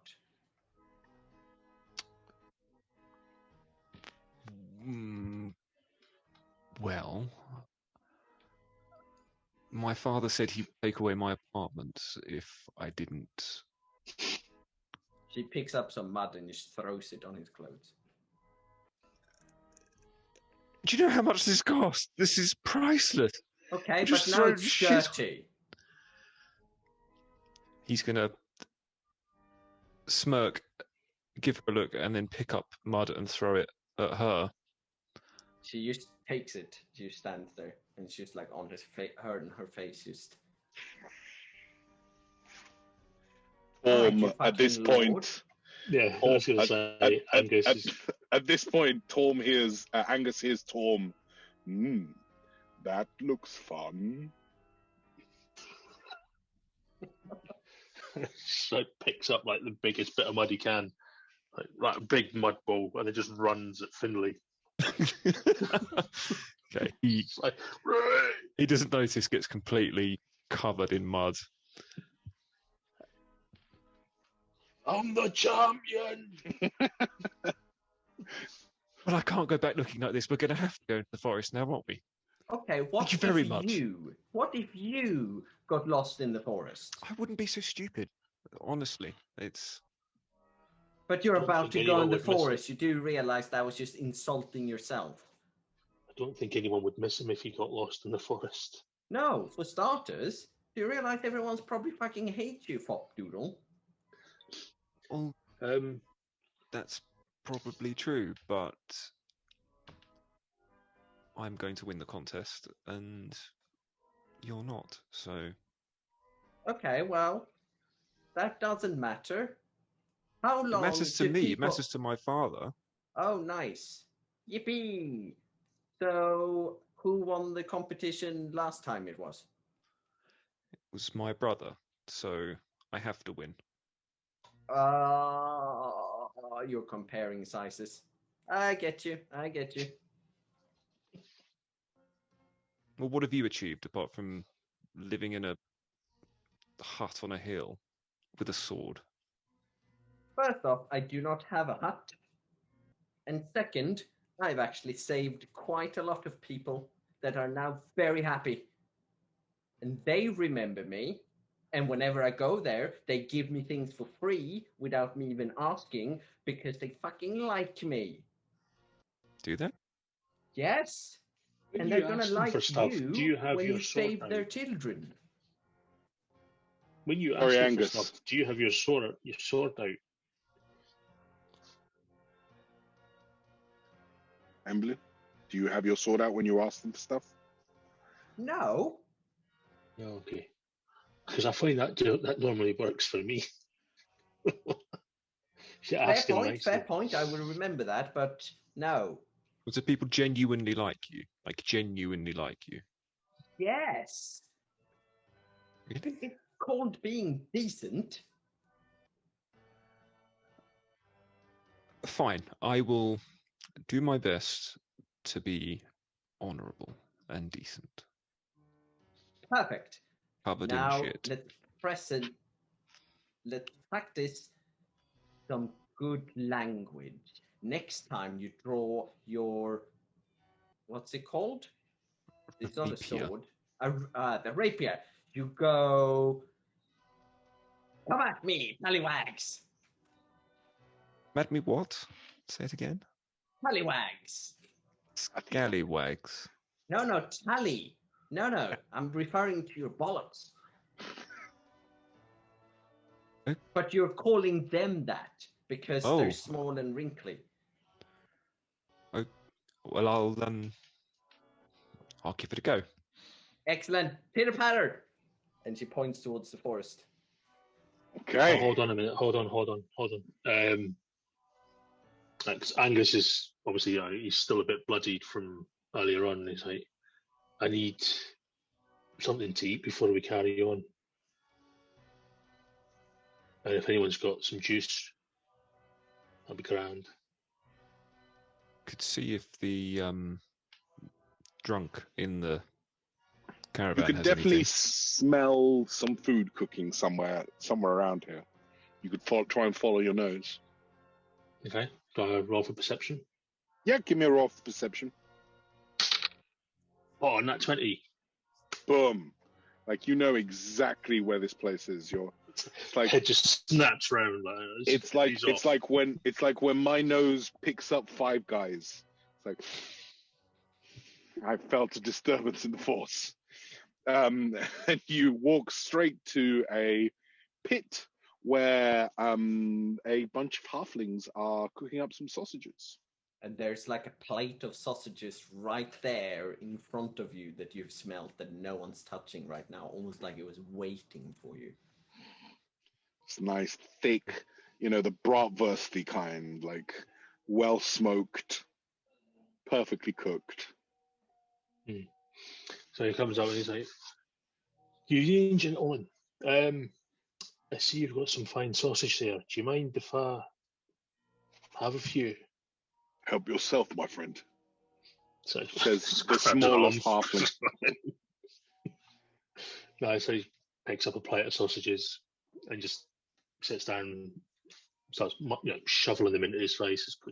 Excellent. Three at a time, Let's count this as a short break. So if you want to spend any hit dice, you're more than welcome to, and recover any of the powers that you may have expended that you would get back. Also, we're going to take a quick break soon after this little social interaction, okay, for when you guys move on to the forest, okay? Just heads up. Okay, so through the short rest, using my with my oath, I can reset maximum HP during this rest. Nice. So brilliant. Do it. I didn't know that was there until just now. So. Nice. So are these halflings, do they appear to be part of the fair? Give me a investigation roll, please.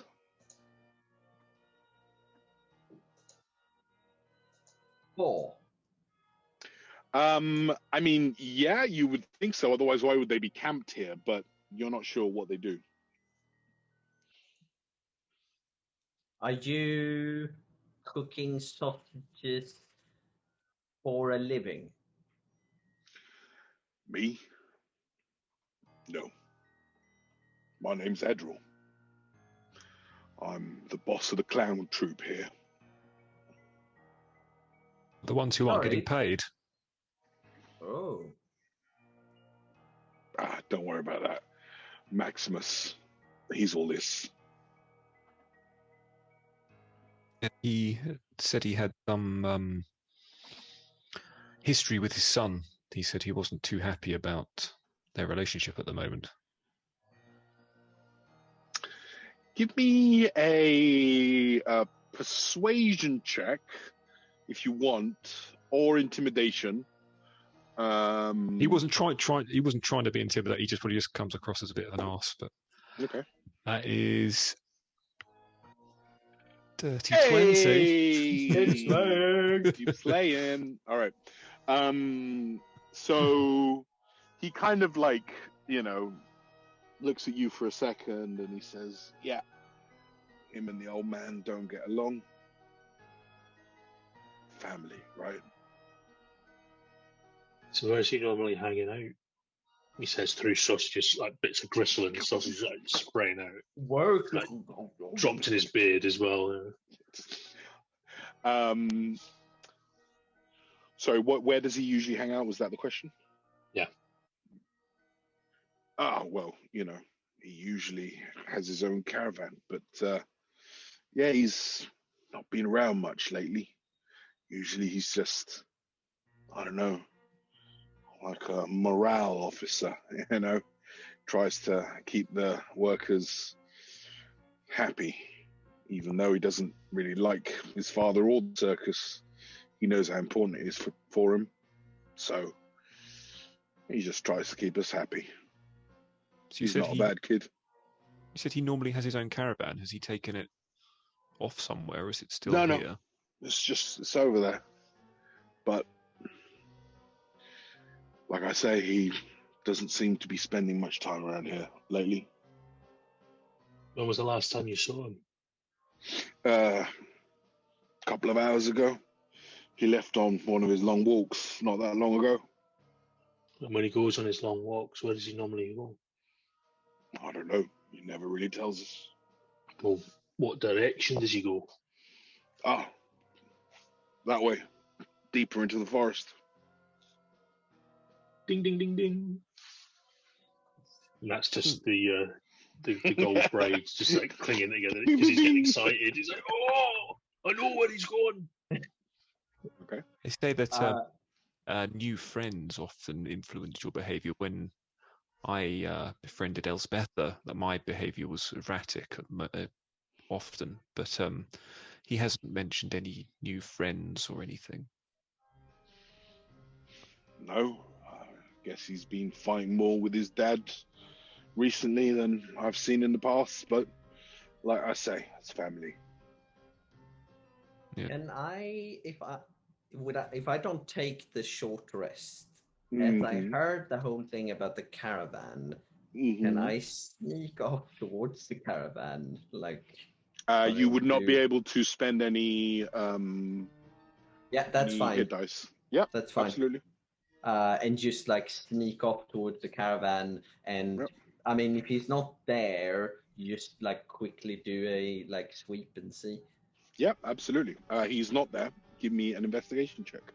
Do you want a sneak or not? Yes, if you're trying not to be spotted.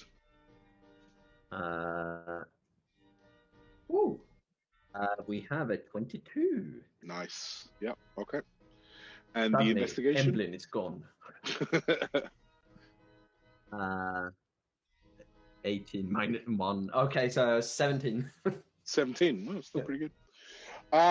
You have a quick kind of rummage through, and you do find something that is very incriminating. And that is what appears to be a bloody sleeve of a child's clothing. So it's like a sleeve that's been torn, and there's some blood on it. Is this like lying out? Like, where was this? No, it was. Little... It wasn't visible. It was kind of not exactly hidden away. It wasn't in like a secret compartment or anything. So it looked a little bit like maybe someone's dropped it accidentally, like kicked it under the bed, and then didn't realize they needed to hide it because it was like out of sight. That kind of thing. No, you'd think that it was put where you found it. Okay. Bottom of a drawer kind of thing, you know? I mean, we're taking that. Okay, good. Write it down. And put it in the backpack. And then we sneak back out again. Okay. So, unless there's anything else you would like to speak to this halfling, we will go ahead and take a break. How are you guys feeling? Yep. Yeah, I can't think of anything else that I'd like to say to him. Okay. Emblem? Yeah, she's crawling in the grass currently towards the campfire. Gotcha.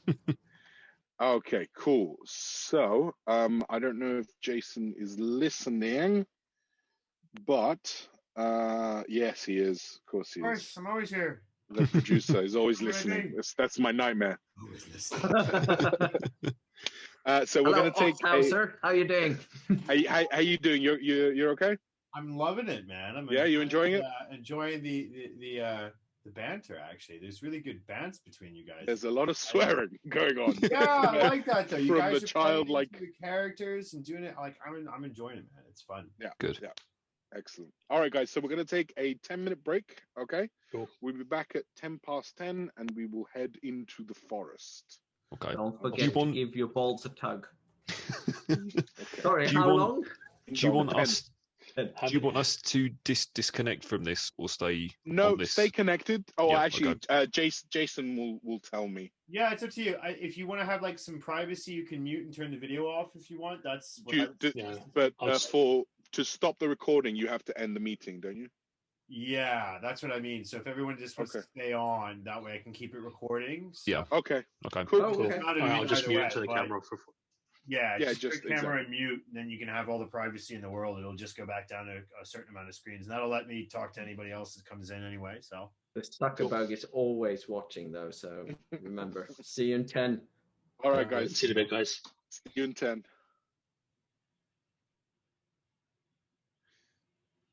It's all right. Yeah, you can go too, Eddie. It's okay. Don't worry. I'm working. Thank you. So that's the only reason I'm still here. Okay. Thanks, dude. No worries, buddy.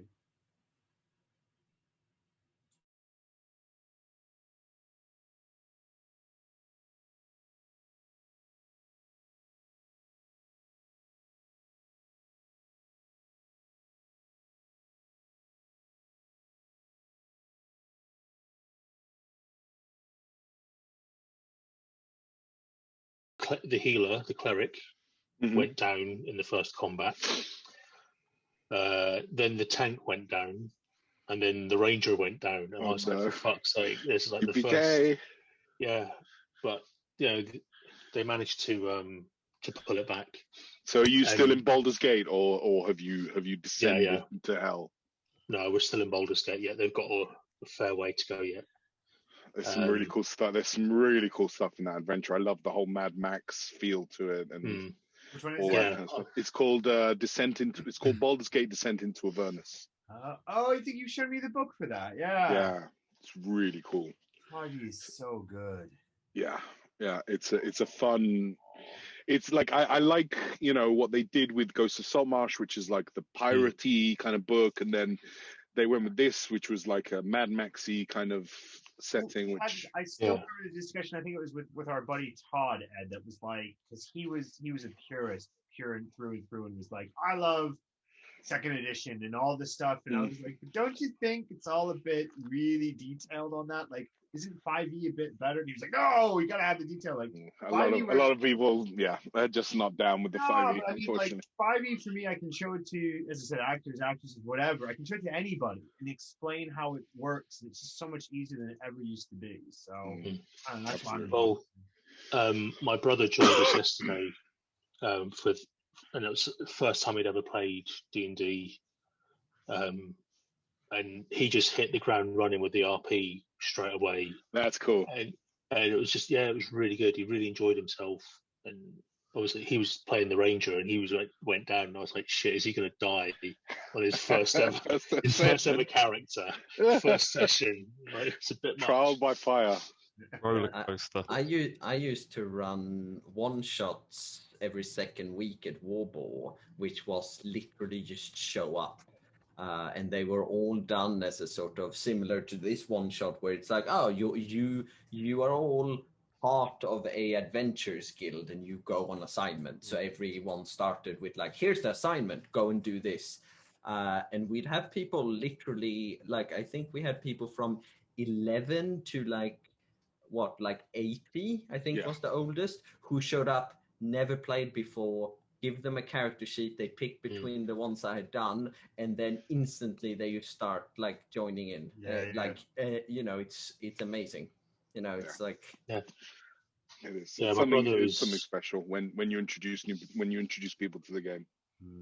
Yeah, I mean, my brother had a couple of calls with him because he's based out in Cyprus. Oh wow! So we had to dial him in. Well, everyone had to dial in, but he.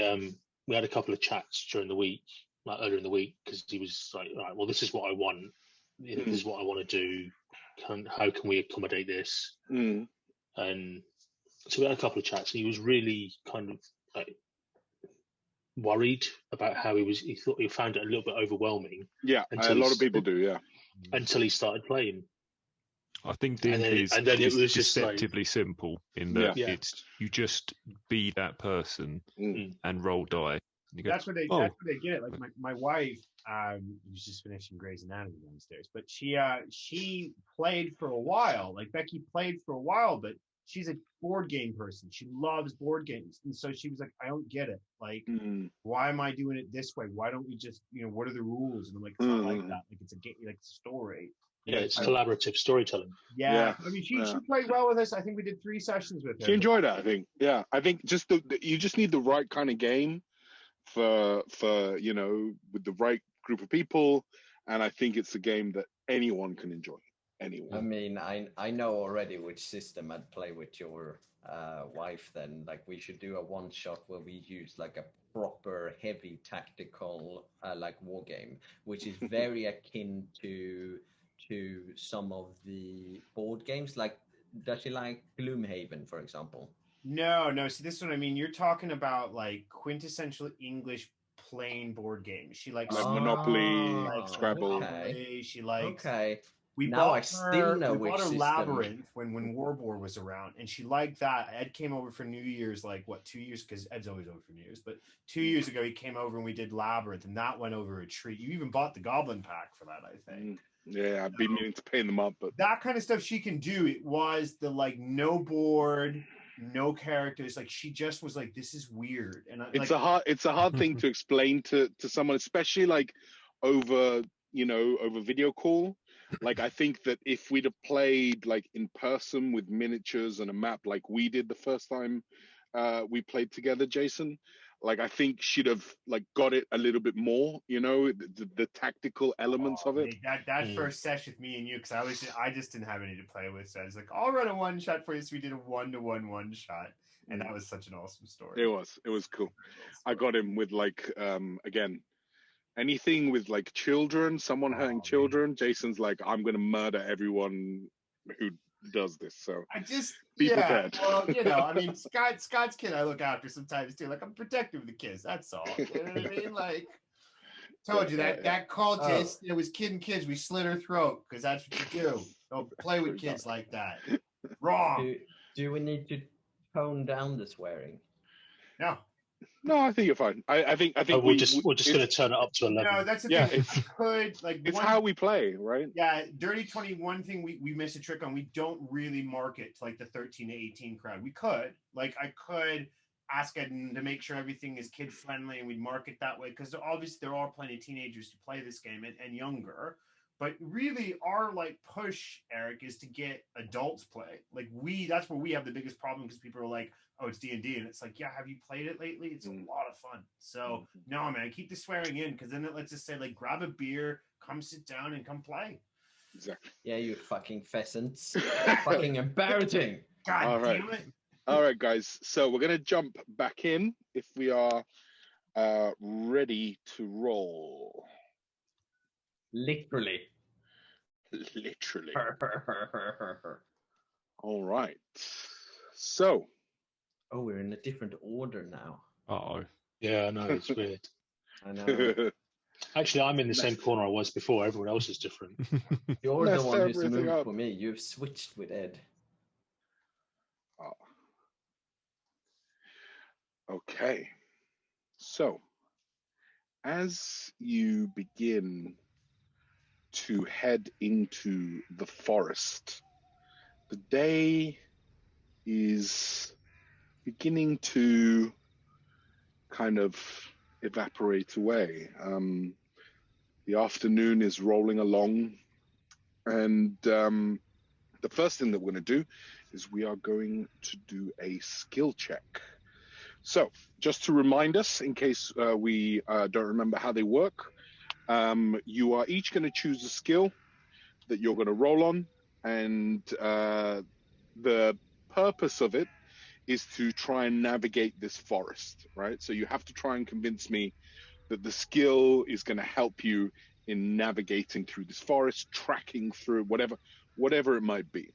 Now you need 3 successes before 3 failures, okay? And we're gonna go for it. So I'm gonna start with Emblem. Who is going to climb up the nearest tree to try and scout out, see if she can get to the tree line or just above to see if there's any open like glens or whatever. So it's like, so acrobatics. Okay. I would potentially say that that's athletics, climbing a tree. So how would you convince me otherwise? I mean, I can actually do athletics. I mean, otherwise it was just gonna be that it's more like jumping and like swinging from one Like branch swing. to another. Okay, all right. But I can live with that. Give me yeah, an acrobatics check. Yeah, I'm a very easy to convince the other. you are. I 23. 23, excellent. One success. You climb up a tree, swinging from branch to branch like you're Jane of the Jungle. And eventually, you find a pine tree that allows you to kind of climb a little bit above. And you spy what you think might be some movement.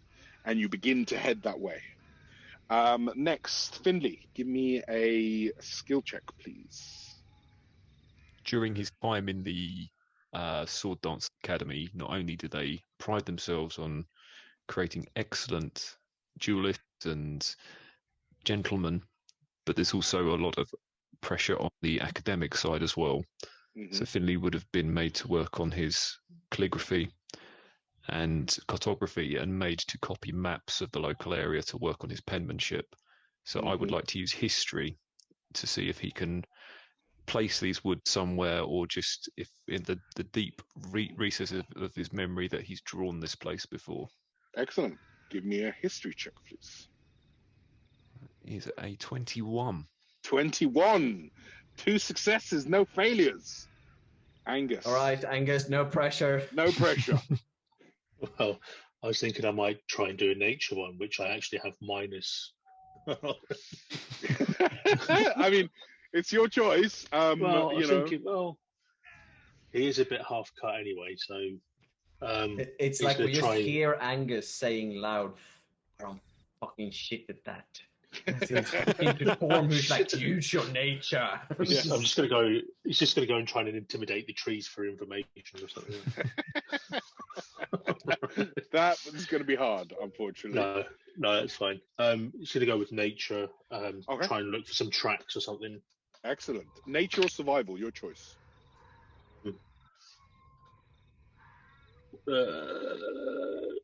Okay, I'll go with survival because that just gives me 3. Whereas if I went with nature, that would have given me 2.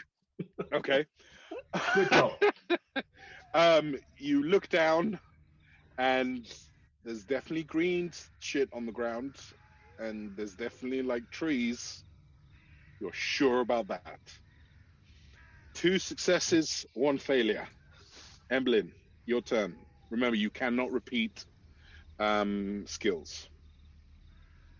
Okay, I am going to go with perception. That feels pretty obvious, but no one took it on the first go, so I'm taking it now.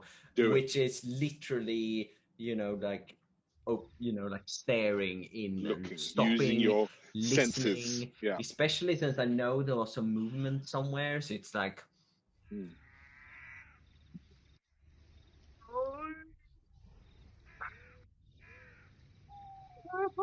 Okay, that's 12.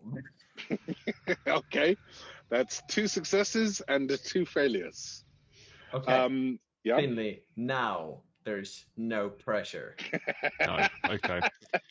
So Emblem kind of looks around, and she's struggling a little bit. It is starting to. There's a kind of fog rolling in, and it is quite hard to see in this forest. So unfortunately, you do not spot anything that helps you. Finley.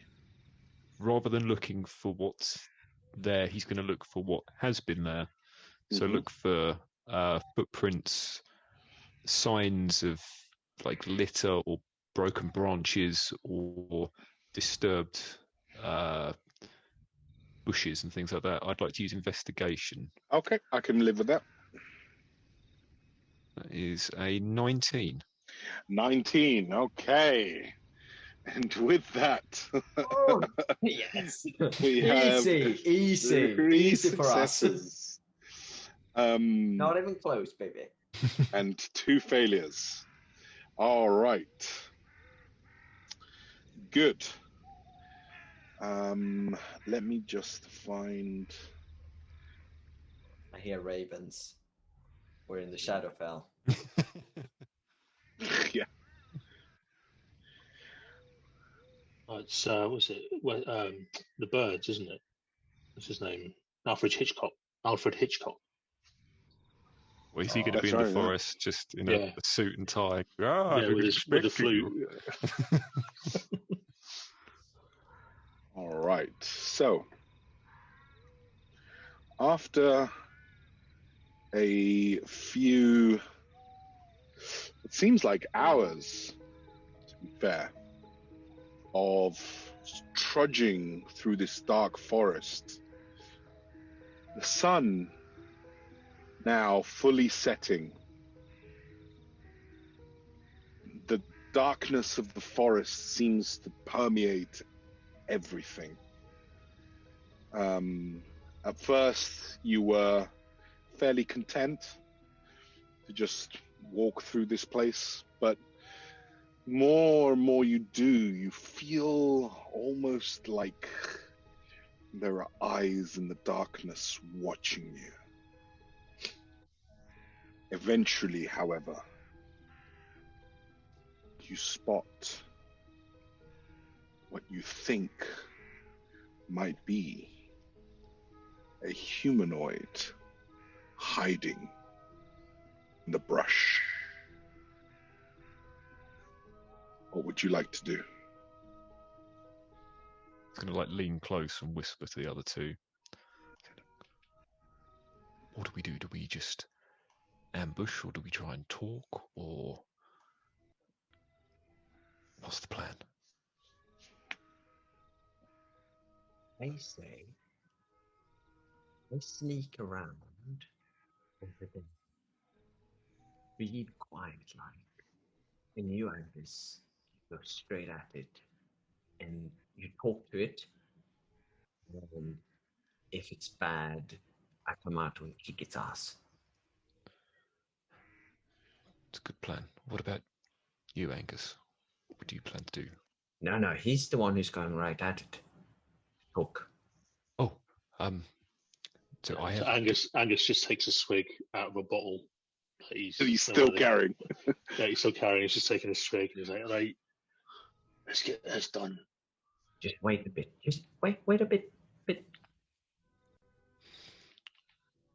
And she like goes into the nearest bush, and I'm trying to sort of sneak around. How far away are we? Are we like 60 feet or like... Yeah, maybe 60, 70 feet away from what you think might be the outline of...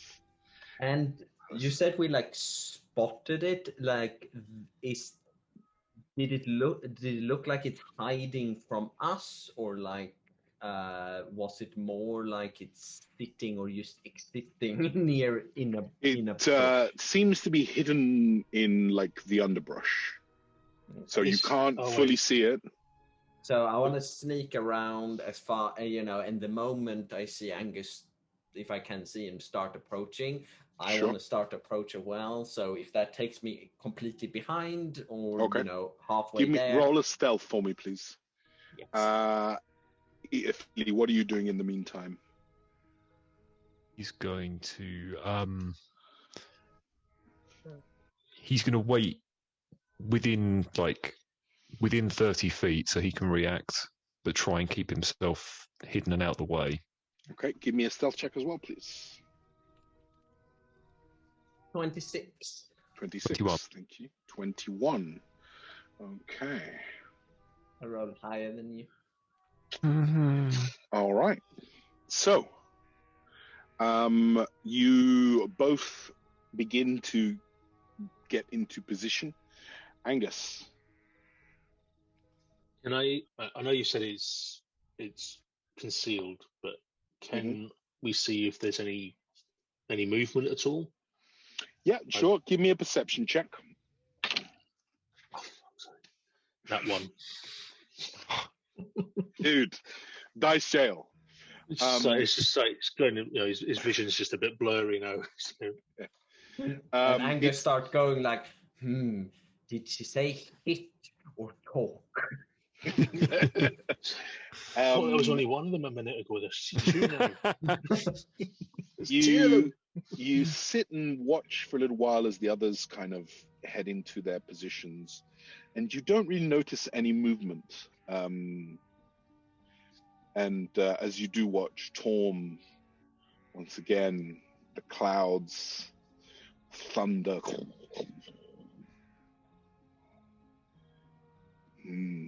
Tricky one. I suppose you could help me out here, pal. Is that thing alive? Or is it dead? I don't know. I also feel a little drunk. That booze is pretty strong. It was good stuff, that. I'll give him that. Might have to stop on the way back and get some more. Yes. All right, what would you like to do? After this little exchange, Angus is just sitting there giggling to himself for a second, thinking about it. Right. So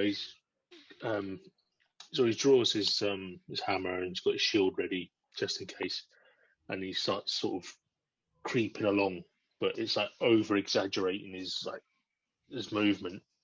Mm-hmm. Yeah. Are you trying to be sneaky? Yeah. Okay. So I have disadvantage on stealth. Correct. So give me a stealth check with disadvantage, please. Right, would you not allow it to not be a disadvantage because of the feline poo that's like holding the male together? Well, you know what? Unfortunately, it's those clangers. But he's still stumbling about. It's 11. 11. Okay. So you begin to step towards whatever it is. And as you do so, it seems to turn and spot you. And I would like us, please, to roll initiative. Uh-oh. 11. Okay, hold on just a second. Another nat 1. Jeez, man! That's, so 2. No. All right, so let's I hate to do this, see. Ed, but if I don't plug my computer in, it's going to snap it. I'll be back Do it. in 1 sec, sorry. Yeah, no problem. What did you roll? He rolled 11. That's awesome. Emblem. 15. Okay. And Angus. 2. 2, that's right. Emblem. Delayed reaction. Booze is really kicking in. Oof. Hello. Oof.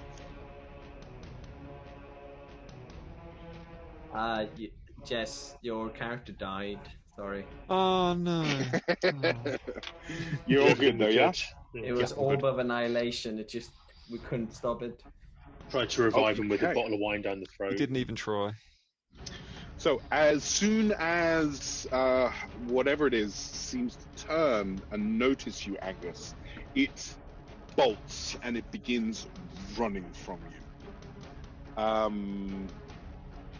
As it does so, though, out of nowhere, green spheres of energy fly out of the darkness, hitting the running creature. And as you all look off to the left, swerving down on a broomstick is a woman of a certain age who is flying on a broomstick and shooting bolts of energy at your quarry. Emblem, it's your turn.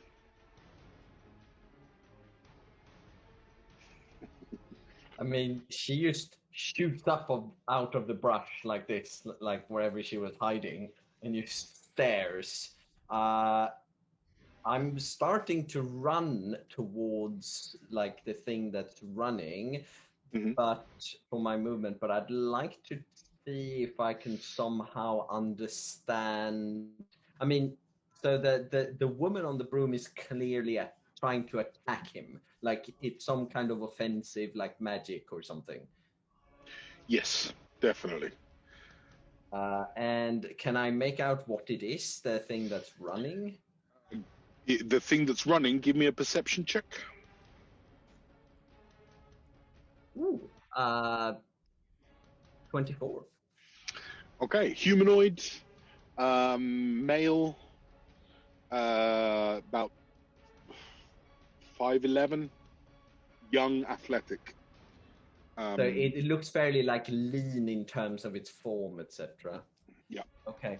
I mean, I'm going to just use my action to continue running and just try and catch up. In total, that gives me 80 feet of movement. Yeah.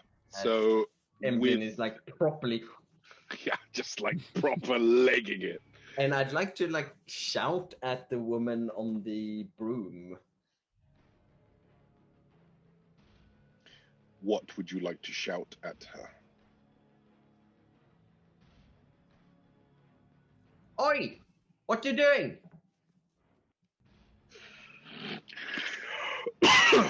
So with 80 feet as you sprint through the underbrush,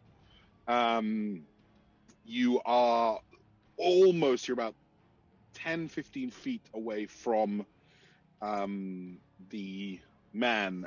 And as the witch has kind of done a little flyby, she kind of looks at you and she goes, "It doesn't matter how many of you there are. You have done this for the last time." And she begins an incantation as you're kind of yelling at her. Okay, that's my turn. All right, Findlay, it's your turn. He's going to see this chaos happen, see Emberlyn run after, see the witch, hear the shouting. He's going to look at Angus and then just pelt after them as fast as he can. Yep. Do you want to use your movement and your action to yes, try please. and get to him? So what does that give you in total? It'd be 60 feet. 60 feet. Okay, so you're about a further 10, 15 feet behind Emblem. Okay. And yeah, you see the witch kind of fly by and yell at Emblem as you're both kind of chasing after this individual. Angus. Angus pulls out one of his throwing axes and like, tries to take aim and just throws it. Excellent. What is the range on those bad boys? It says 20 feet and in brackets 60. Okay, so you wouldn't be able to get to your short range, but you can get within your long range with your movement. So that's going to be with disadvantage, yeah. Okay, so... Oh, for Christ's sake. No, stop it. Was that another one? No, that was 19 and a 2. Oh, fuck. All right. That's the painful one. Oh, God. So as you run after this individual, you pull out one of your axes and throw it, and he manages to just duck out of the way, and it smashes into a tree stuck there. Oh no, sorry, I was aiming at the witch. Oh, I'm sorry. So okay, sorry. So you that's sorry, fine. That's my fault. I didn't make it clear. Sorry. That's all right. So you throw the axe, and the witch just sees it coming, and she manages to duck. And anything else? sort of move a bit closer, start running. Yep. Try and So catch you're up. within about 35 feet from him right now. Okay. Excellent. It's my turn. All right.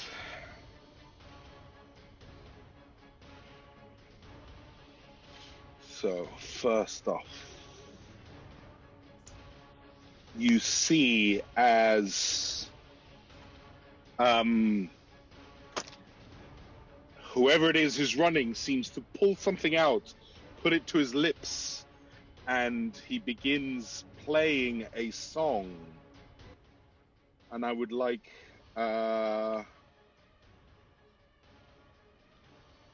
everybody, please, to make a wisdom saving throw, please. Oh, thank God. I mean, shit. That's not so bad.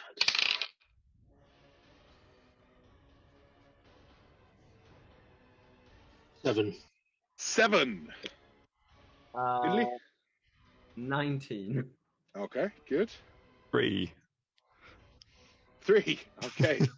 So Right, I think I've identified which is a Duff D20, so I'll use the other one then. Good. Well done. Well spotted. Just in time.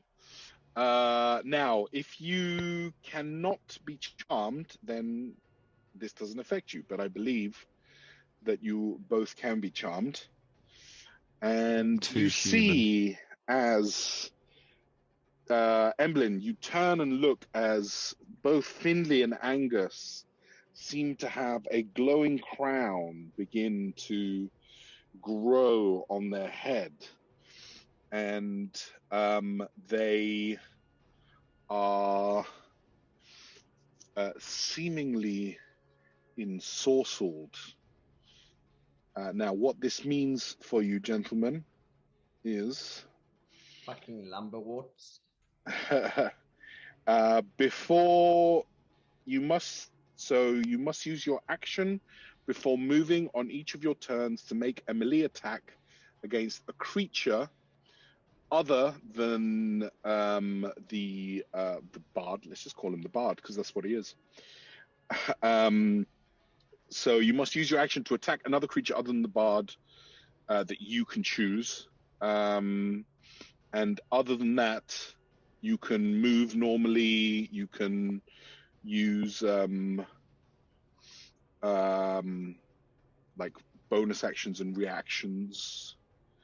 And you can, at the end of each of your turns, you can roll another wisdom save to try and regain control. Is this malicious or? It's malicious, yes. No, but I mean, as in, sorry. I mean, it would be Emberlin would be closest to Finley. Is it he wants to attack her or he has no choice? Oh, interesting.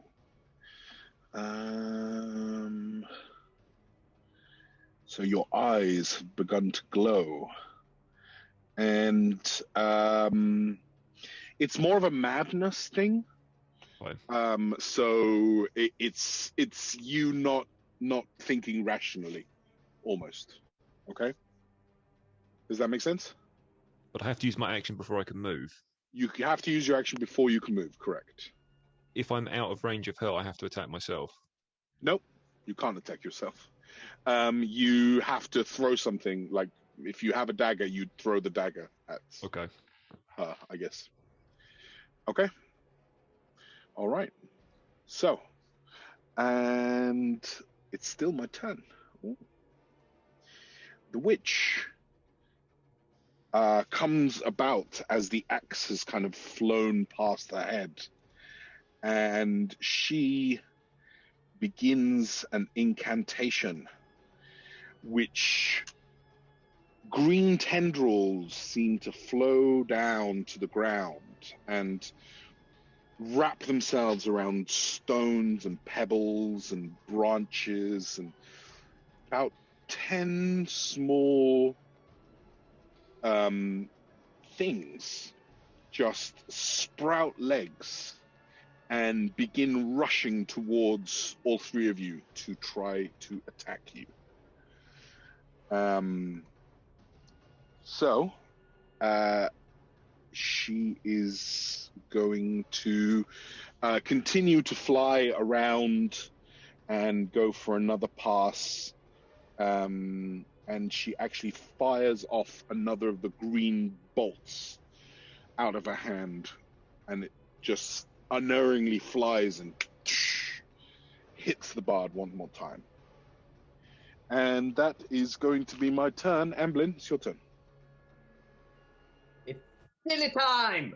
I want to run towards the tallest rock or whatever that's near the witch, and I want to take a running jump up on it and then up towards the what's it called, the broom, trying to latch onto it and pull it down.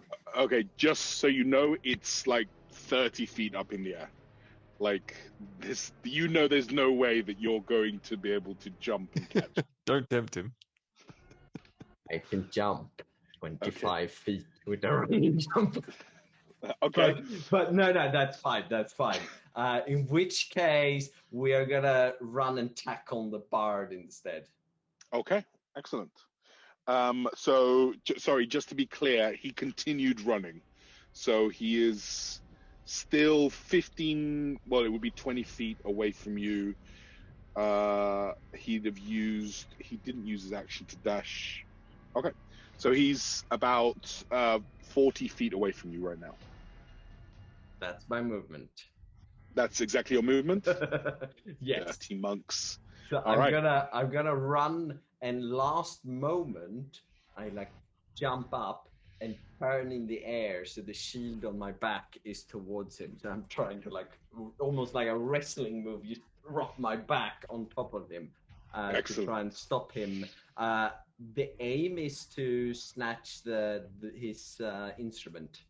Okay. So you're going to have to give me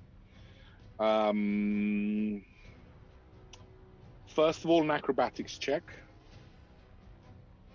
Oh, okay. Come on. I have a +9 in acrobatics, by the way. Nice. Yeah, that's 26.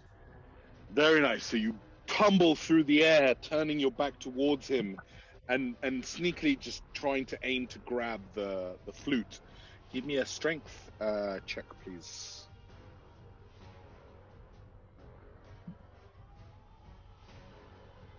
Okay. 17. 17. Okay, you have grabbed it, and you are currently tussling with him. But yes, you have grabbed it. And I go prone. He goes prone, so we're both like down on the ground. I would say that he won't let you go prone because he's tugging with you. You're currently like in a tug of war. Oh, okay. That's fair. So if I focus all my strength and actions just taking the flute, can I do that? And then leave him to run if he wants to. So you could do next turn to try and take the flute off him. But in running and using your action to grab it, that's like everything, right? You still have a bonus action, so... Yeah, I'm going to knee him in the groin. Excellent. Do it. Hold on, I rolled a 4, so that's 11. Okay, that is a miss, unfortunately. He seems to have managed to get out of your way. And I'm just like, I just want to... Oh, that... What did my father send you?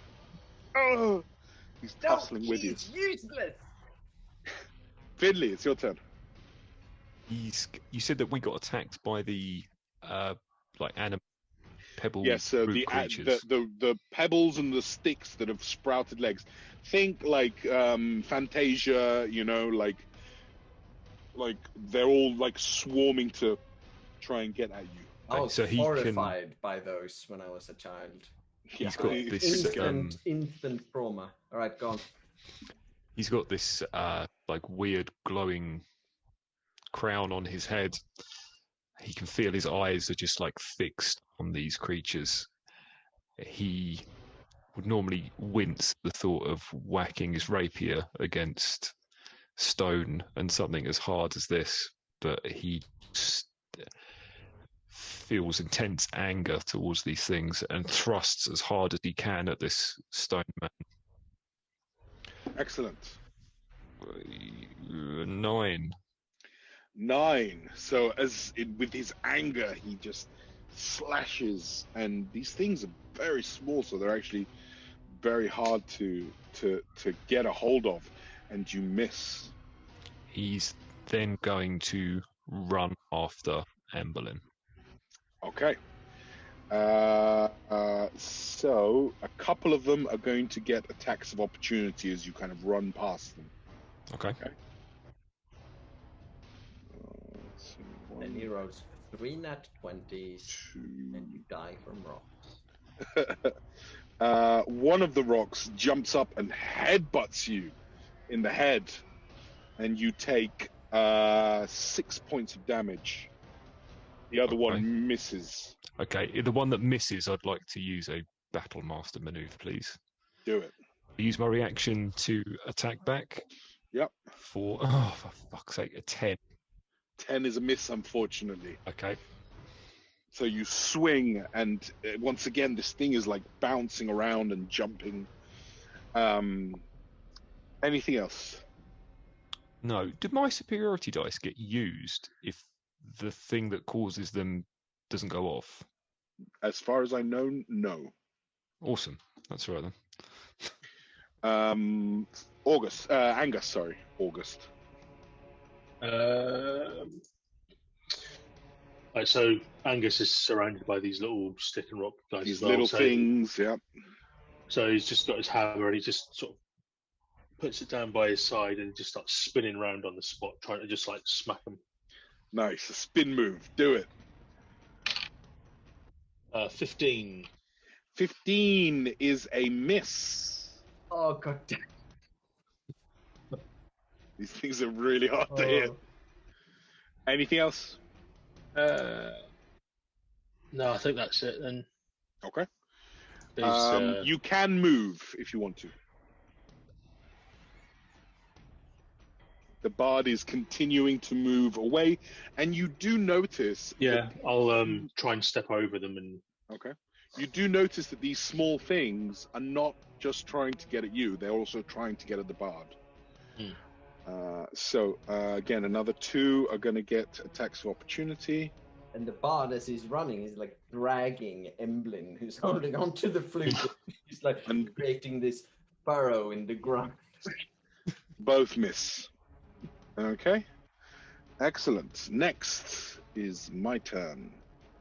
So, the bard kind of looks at you, and he goes into his pocket and pulls something out and begins an incantation and throws this component, and he teleports away from Emblyn about 30 feet away from her, and she grasps as the flute that she had in her hand is no longer there, and she grasps the air, and he continues to run.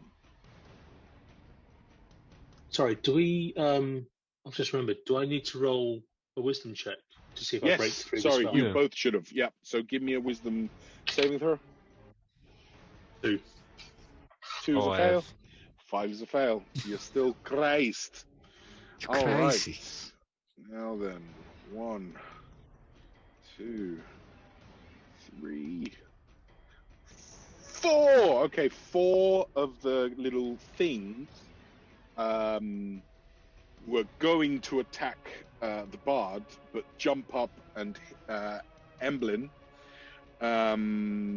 does a 20 beat your AC? 20 is currently my AC. 20 is currently your AC, so it does. So all 4 hit. And you are going to take 16 points of damage from these little things just like headbutting you and like putting splinters into your shins and all kinds of stuff. Do they make any noise? It's like really kind of ridiculous That's literally noises. what Jess wanted to hear. Yeah. Does 18 does not beat your AC, Angus, does it? No. No, so 2 of them miss you. And Findlay, one of them hits a 21. So yeah, that's a hit. You're going to take 4 points of bludgeoning damage. Okay, Emblem. This is all a fucking scam. As she turns around and now she's like bloodied and she's like smear it across her face. We're going 2-handed on the sword, and I just want to swing down on the nearest bastard. Do it. Whoever. 18? 18 hits. Oh, yes. Okay.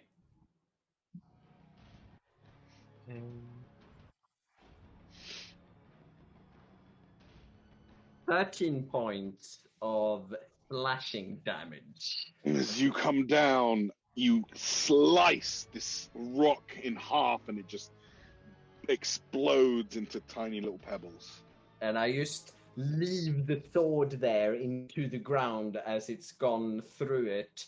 And I want to swing around and then drop kick one of the other ones. Do it.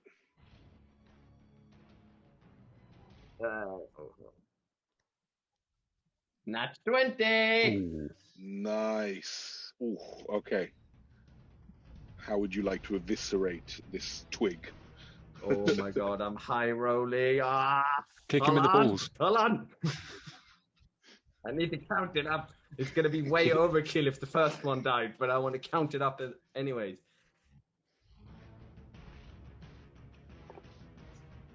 That's 20 points of bludgeoning damage with the drop kick. Christ. It just like becomes sawdust immediately. Just as this crazed little halfling is like a giant, seems to be like Godzilla in those and then as old that Japanese lands, flurry of blows, and like the hand just sideways into another one. Do it. Ooh, okay, and there's 14. That is a miss. And then the last one is just like, and the hand is just stuck, and she's just like, the rock like lifted, and like your hands are like, okay, good. Findlay, it's your turn. Okay, so he's not in contact with any of the Twiggy people, is he? No, not currently. There's a couple currently like on and around Emblem. There's probably like 3 behind you, and there's like 3 chasing the bard. He's going to take the dagger from his waist and launch it as hard as he can at the twig man that Emblem failed to punch.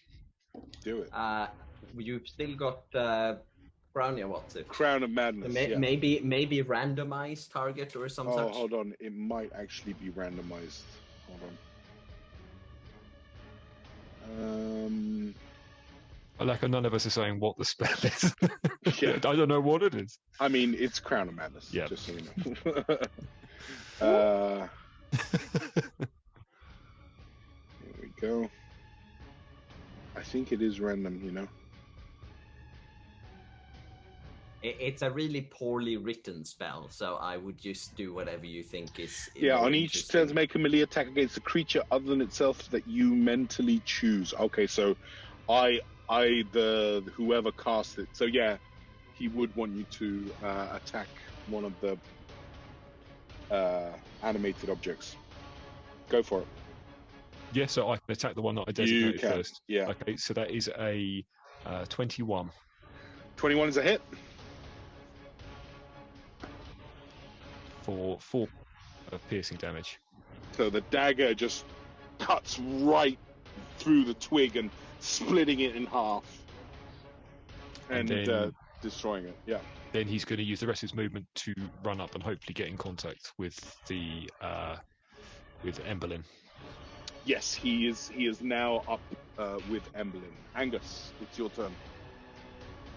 Finley needs to roll his wisdom. Thank you. Yes, Finley. 10. No, that's 10 is 18. Oh, these pass. dice.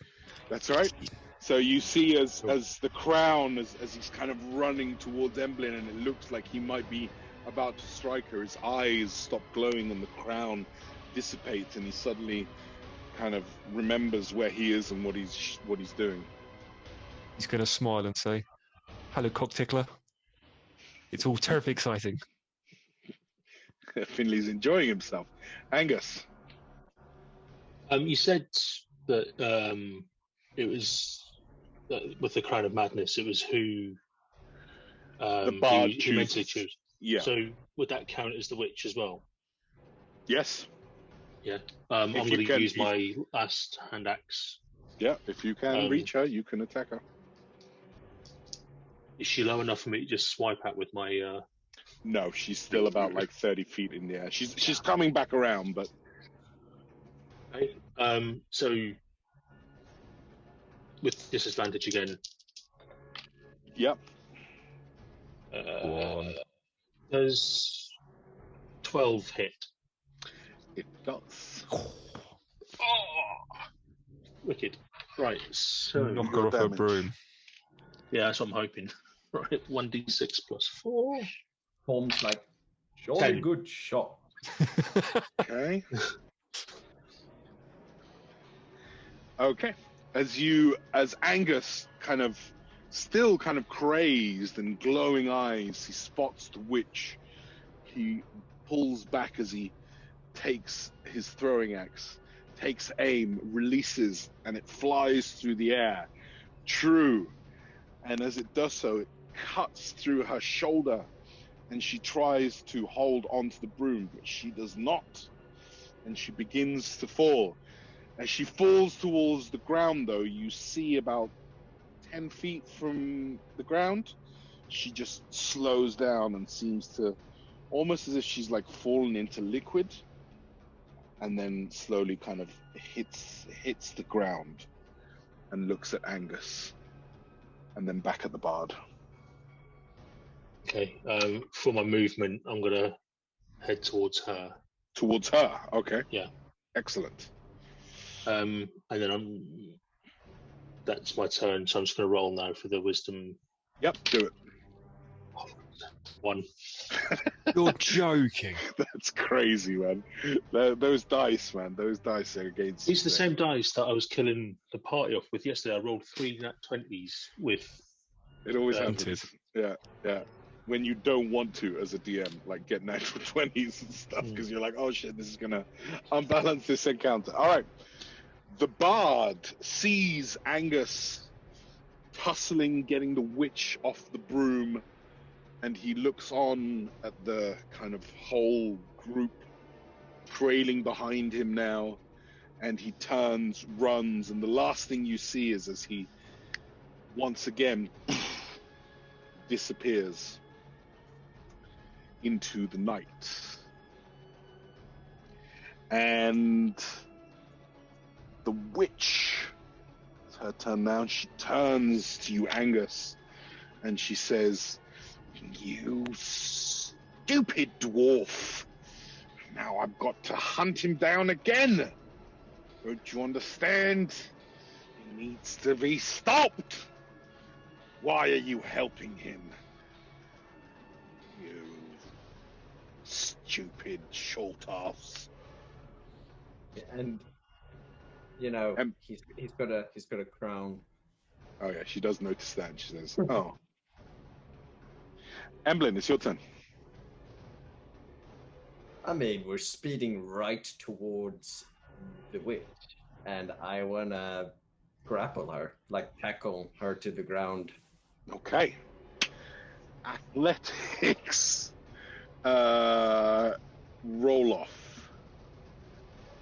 Okay. I bet we're both super good at this. Yeah. I've been rolling turd all night, by the way. Nearly time. Oh no. So I've got a 12.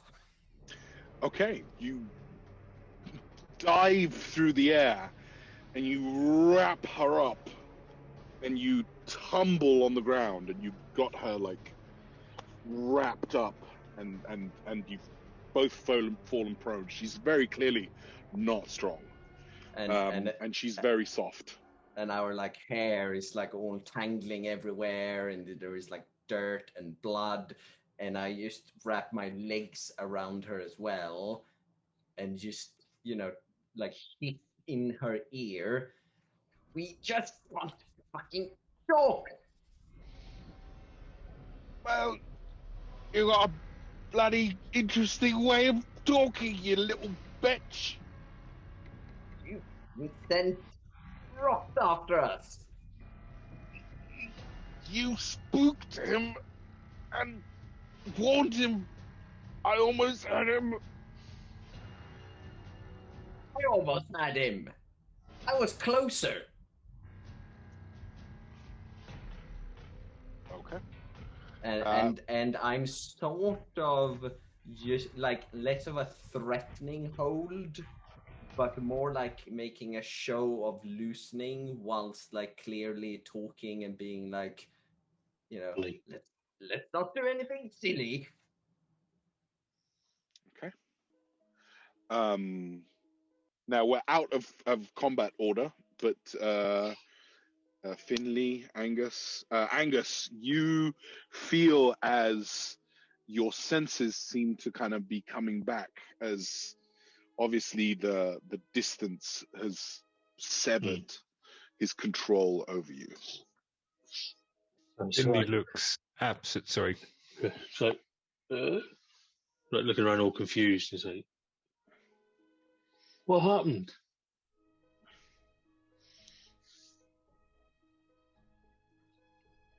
I mean, Emlyn is just like bleeding, and she's now sitting on the ground, looking quite like, well, she looks pissed off, and just like shakes her head. I don't actually fucking know. And for the record, I don't tickle any balls. That was fantastic. I've never had so much fun. Is this what you do all the time? Just run around in the woods and hit things? Yes. Anyways, hag, person, woman. I beg your pardon, I ain't no hag. You do look like one. Cheeky bugger. What's your name then? Well, if you let go of me, I might introduce myself. Okay. I'm Emblyn, and I'm letting go now. And if you try something funny, I'm gonna fucking drop you. Ooh, you saucy mare, you. Some soap would be good for your mouth. No. She kind of like slowly kind of gets up, and she kind of looks at you three, and she seems to be kind of like measuring you up. So unless there are any other flute whittling tallywags roaming around here with angry fathers, I presume that fucking Cheeser, who just ran away, is the son of Maxiplax, whatever, Patok. I have no idea what you're talking about. The drunk who owns the circus. What bloody circus? The fair. Right. Who's the fucker who ran off? I don't know. All I know is that children have been getting snapped up, and he's been loitering in my forest, and I don't appreciate people stealing children. That's the one thing you shouldn't bloody well do. That's right. I should agree. Always give them back. Quiet. No, you don't take them in the first place. Surely Torm knows that. No, I mean, if you've got kids, you give them to someone else. Is that not how it's done down here? Oh, you're one of those, are you? Excuse my ignorance, but I was under the impression that witches did that sort of thing all the time, just for fun. Well, bloody hell, we're not going to catch him now, are we? So come with me and I'll bloody well explain. Would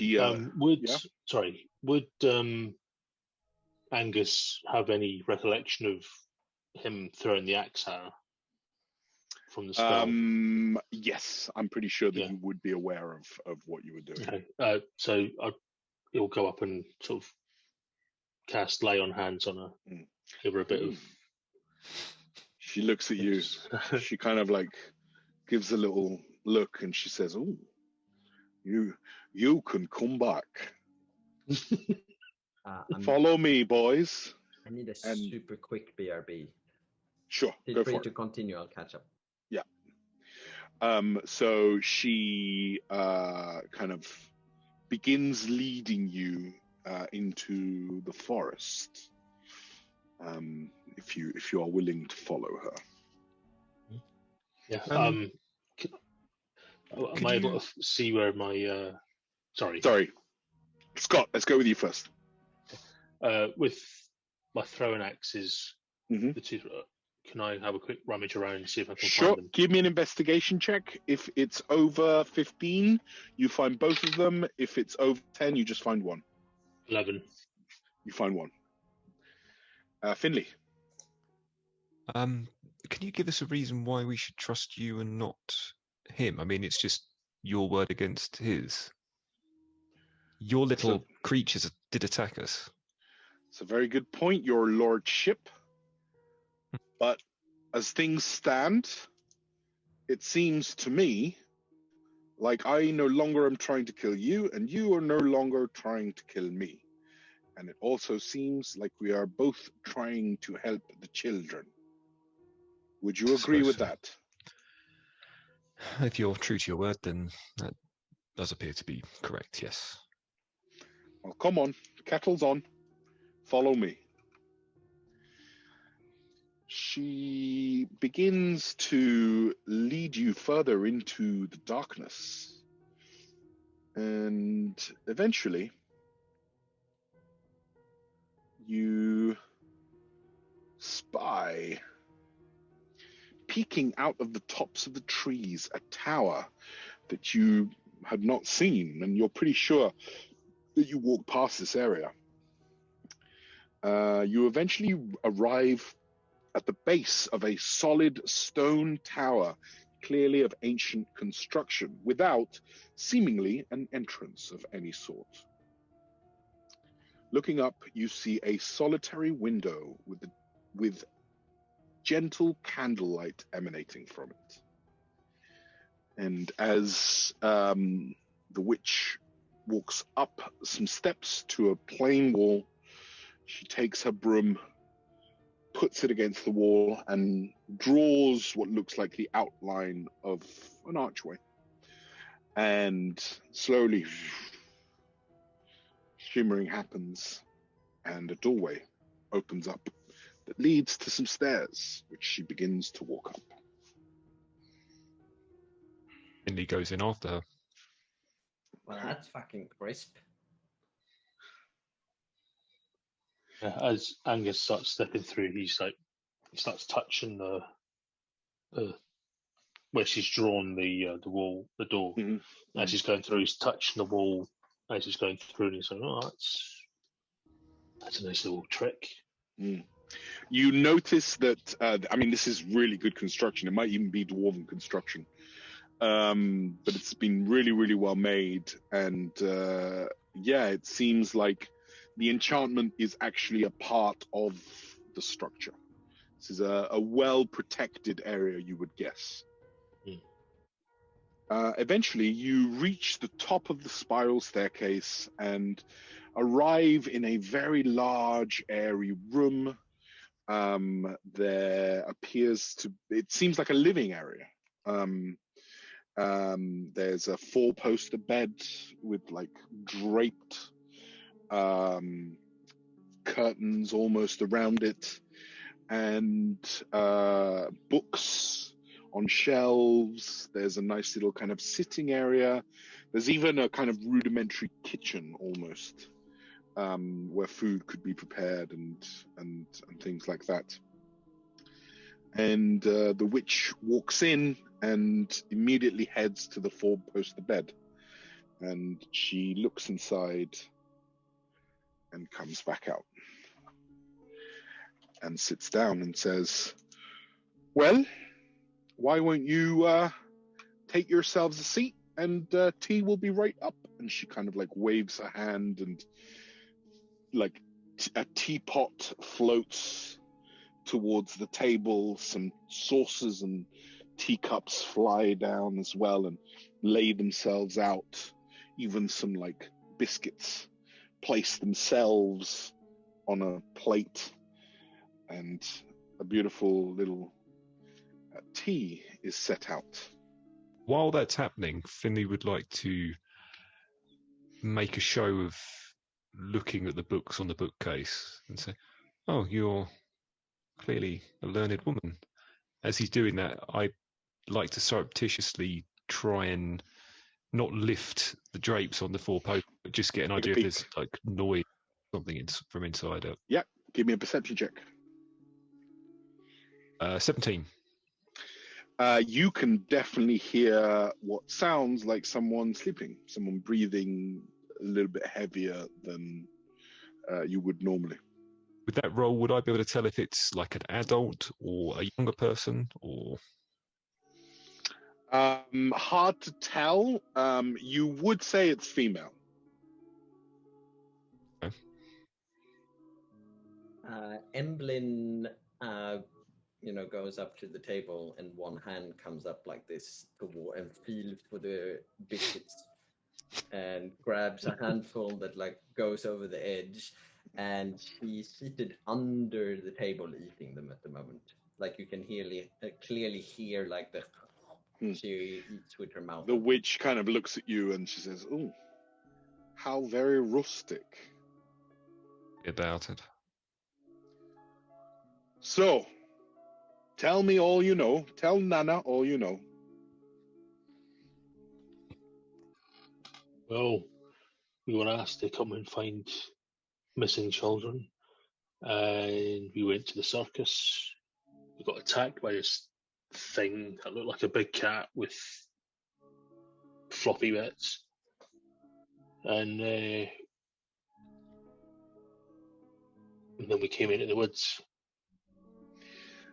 Okay, someone who's smart, tell me what's going on. Well, Angus just starts looking around the room. What? Tom's like, was that we an were insult? charged with finding children who had been taken from the woods around High Hill. Yes. I gathered that much. Come on. We spoke to the circus master. And tell me about this circus. Well, it's a pretty dreary, run-down shamble, if I'm honest. He doesn't seem to pay his staff. He's a drunk and has a very poor relationship with his son, who happens to play a flute. But he said his name's Dharma. Does that fit with the person that we saw in the forest? I know no name. All I know is that 10 days ago, I found a sight that shook me to my core. Poor little boy, ripped apart by something. The following night, I decided to go out into the forest and try and see if I could find out what had done it. That's when I came across, and she looks over at the bed. Well, I was very lucky. I came across the bard as he was stalking a young girl. and I managed to get to her before he could. Since then, I've been going out every night and trying to catch him, but he's always a step ahead of me. Sometimes I swear that I've got him in my sights, and he still manages to get to the kiddies. At this point, like, somehow there's just like one of Emblin's like feet comes up with the little rag, the bloodied rag. Like, it comes from under the table and it's like kicks it, falls off onto the table and then disappears again. I mean, presumably she's hanging under the table or something. You're not sure. The witch kind of looks. That'll be Hansel's. His poor sister. She knows nothing. But, well, that's why I kept her here. Keep her safe. She goes over and pulls the curtain, and you see what looks like maybe a 15, 16-year-old girl sleeping very softly and seemingly unaware of what's going on. Have you heard any music played in the night? Aye. That's one of the ways that I would track him. He seems to enthrall the children. But you say you know where he's from. You know his name. If we're to assume it's the same person, which seems, given the circumstances, fairly likely. This is good. This is good. We can hunt him down. Maybe some of the other kiddies, maybe some of them might still be alive. We haven't found any more bodies, so I can only assume. What plan do you have? How exactly? Well, you say you know where he lives. Fine. Let's hunt him down. Trap him. And deal with him. You'll come with us. Aye. What about the girl? I will. Stay here on her own, surely. She's safe in this place. Very well. What do you say, Angus? Well, we know where he lives, but is he likely to head back? We can't kill him either if he's hurt any more children, and he can't talk when he's dead. Unless he nods to the witch, unless you have powers in that regard. Don't be such a prejudiced bastard. Not all witches deal with the undead.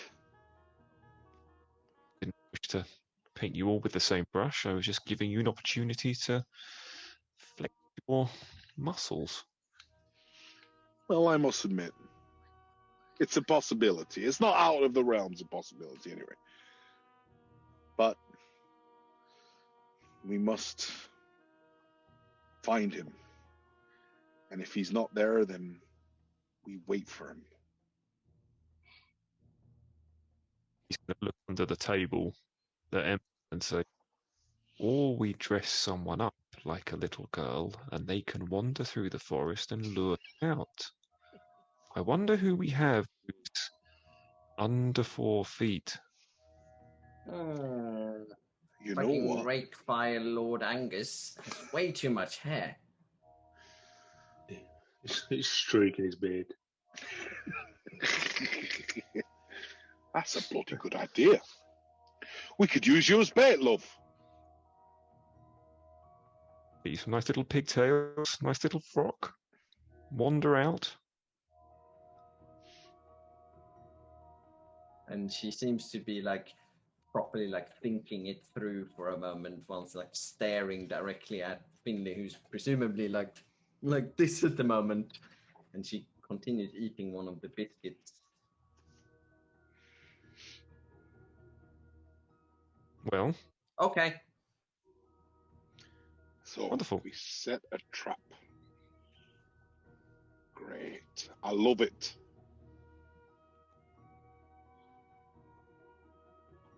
So how do we begin? Well, yes. Where did you find the last? We go outside. Where did you find the last girl? Where we know that he saw moving around. I don't know. I mean, the last time I've been tracking him all over the place. It's strange. It's almost as if there's no discernible pattern.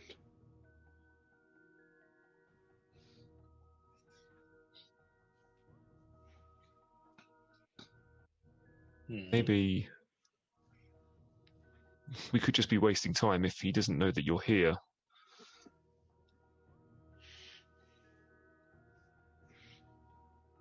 Or we just head straight back to the caravan and hope he's there.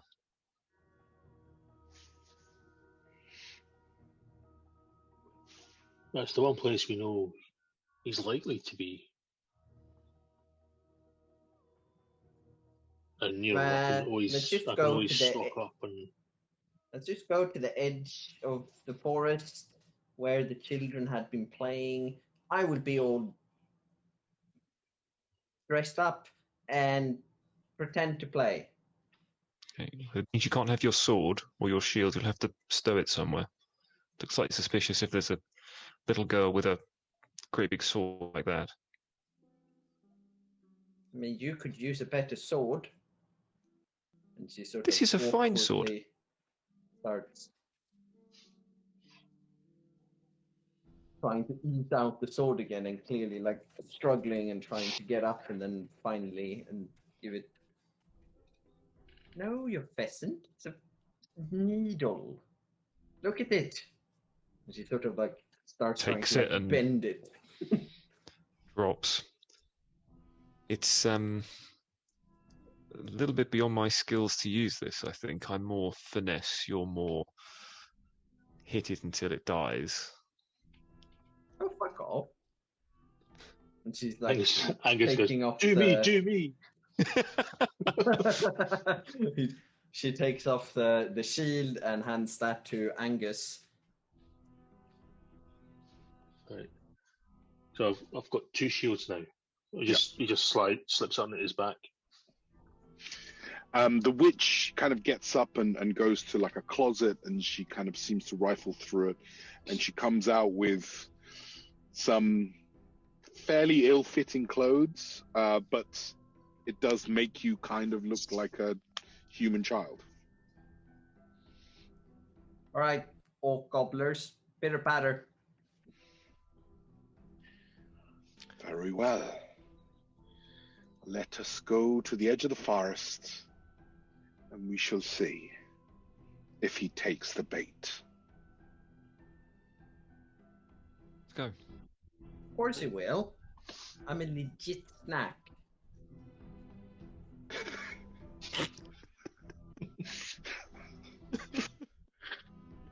Okay, so she heads out into the forest and leads you to kind of, one of the edges of the forest, which is not too far from the town, where some of the children have been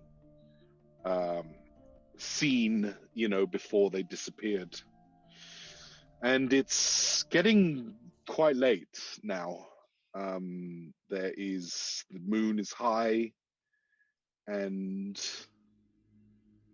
you begin your wait. How would you like to kind of position yourselves? I mean, maybe if we can find a sort of clearing that's got advantage that Emberlin can see us and we can see her. If there's a path or something, I think Finley would like to be in one of the trees beside it so he can peer around. But and I presume Angus, hiding somewhere. Yeah. Yeah. Okay. Yeah. Angus is just hiding behind a bush. / tree stump. Just like, Field, just he's just squatting down like that, ready to go. Could you Looks both like give me anyone walking past looks like he's taking a crap. just like Yeah, thinks he's mate. really well hidden. Give me a stealth check, please, both of you. 17. 17. 11.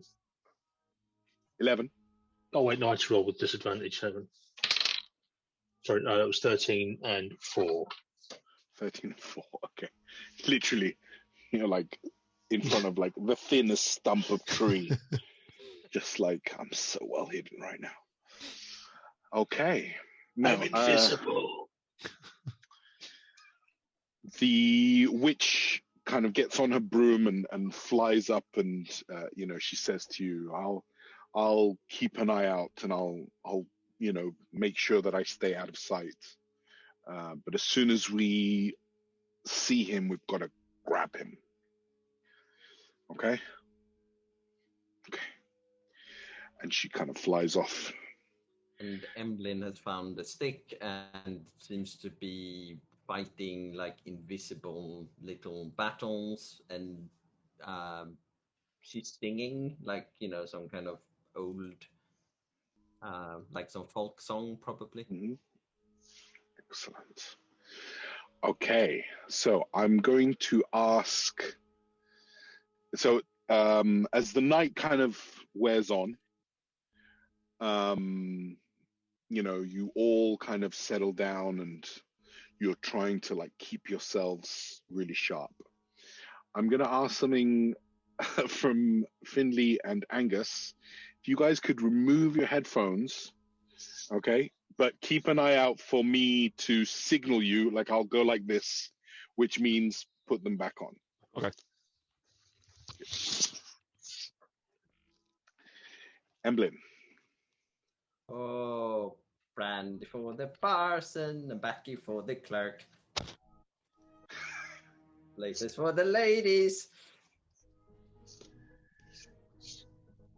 You are singing your songs, playing your fake battles, and as you do so, you think you can begin to hear... Is it music? No, it's not music. It's a voice. And you hear, "Hello. What are you doing out here? All alone?" Oh, I am playing, and I should go home straight away. No. Come to me. Could you make a wisdom saving throw, please? No.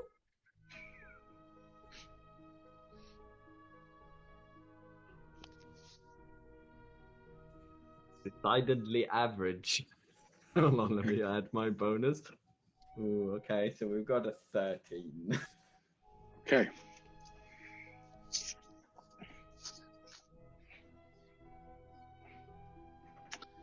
You both see as Emblyn kind of looks around and then begins walking off into the forest. And he's going to look over at Angus and go. He's going to. Can he see any? Like, he's looking down the path or the way that she's going. Can he see anybody in front of her? Give me a perception check. Nope. No one seems to be around. He's going to climb out of his hiding place and wait for Angus to catch up before hopefully stealthily following after her. Okay. Angus, you seem to be getting a signal from Finley to let's go. As he's been squatting for so long, he's like struggling to stand up. He's like hobbles over. He's like, hey, which way did she go? This way. We have to go. We can't lose sight of her. Okay, where is she? Up there. Give me another stealth check, please, guys. With disadvantage, Angus. 6. Ooh, that's better. 16.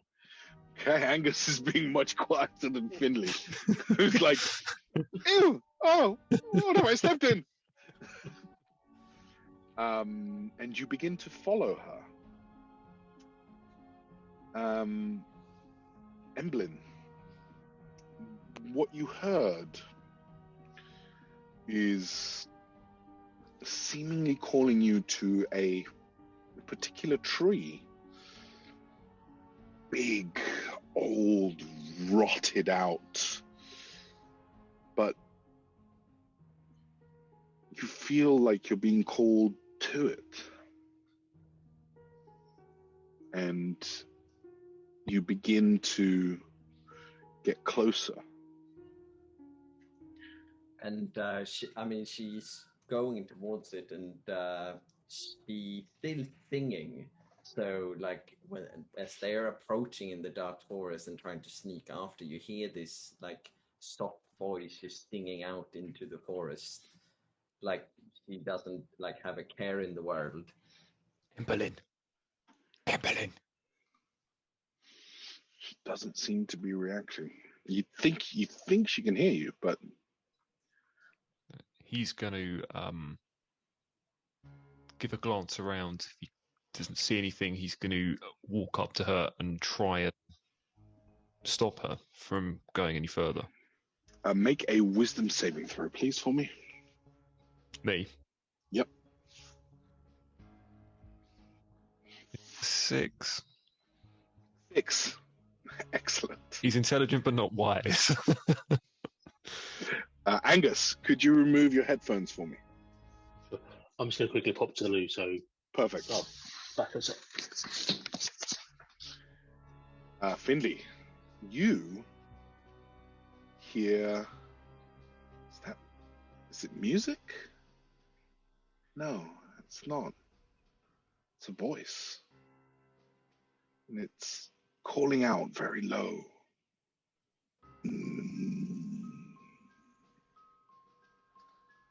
You are not as tender as the others, but I am hungry.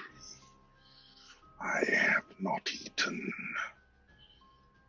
in days. I will be satisfied with you as well. And you are being compelled to walk towards this tree. Do I react to what it said, or it's just... It doesn't seem strange to you. It's just, it's like, this is what's happening now. This is like what's happening. It's not unusual. It's not anything, right? For you, it's like, yeah, no problem. Accompanied by creepy singing. He's going to reach down, smile at Emberlin, and just take her hand. Like, this is the most normal thing. Just going for a walk. This is lovely. Oh, Good. 5 and 20 ponies trotting through the dark. Brandy for the parson and back for the clerk. Okay. Now, you, Angus, see as Finley initially comes out calling out Emblem, but after a few seconds, he kind of puts his hands down and he walks up right next to Emblem and takes her hand, and she is just singing her song, and they're both standing in front of this gnarly looking tree. What would you like to do? I think it's just gonna. At first, he's about to sort of step out and follow as well. I think, Just gonna wait and see what happens. Like, Yeah, Torm, what do you do? Fucked if I know, son.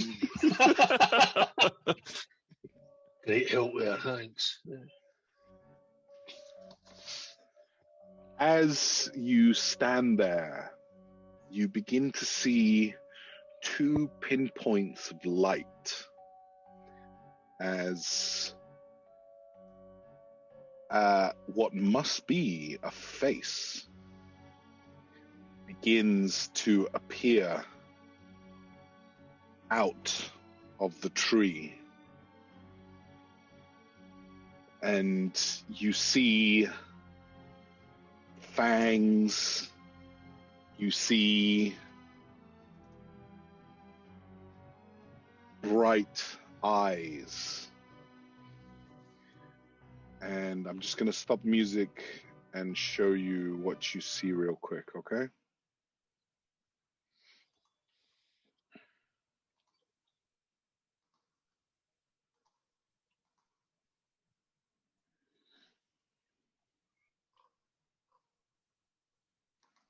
spins. Yeah, sorry. It's not show all windows. There we go. This is what you see. Now, as soon as you do see that, a blur just appears out of nowhere and grabs both Emblin and Finley, and we're going to roll initiative, please. 13.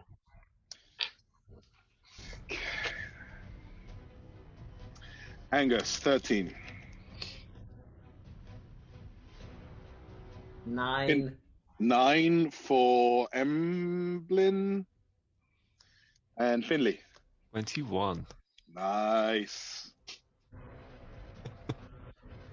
Okay, then.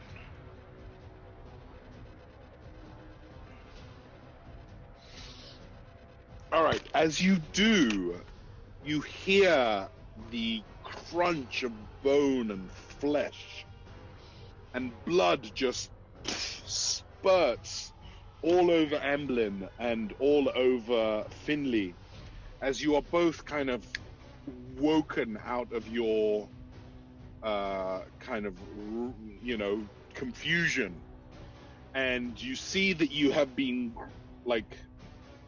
not tackled, but grabbed and pulled out of the way just as a clawed hand was coming out. And the bard, who has taken the blow and is very, very grievously injured, is now lying on the floor. And let me just check the bonus for the bad guy.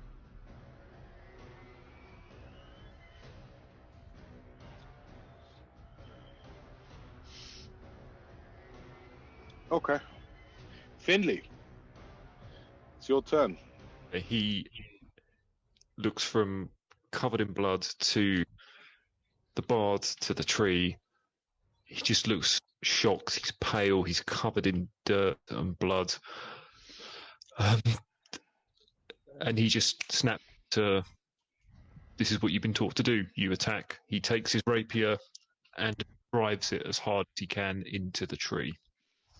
Okay, so as you kind of turn towards the tree, you can see that this creature is stepping out of the tree, and it's fangs, got clown makeup all over it, and it is snarling and just horrible. So I'm going to ask you to do your thing. He's going to take his rapier, drive it up for a 10. 10 is a miss, unfortunately. He's then going to use his bonus action to take his dagger and do the same. So follow up and cut up with the dagger. Excellent. For a 7. 7 is also a miss. So you kind of step up and you know your kind of muscle memory of all the training that you've been doing these months, like, you know, initially kicks in, but it's a terrifying visage that you're seeing in front of you. You've never seen anything like it, and it just throws you off your game enough for you to not be able to strike at all. As it finishes stepping out of the tree, I would like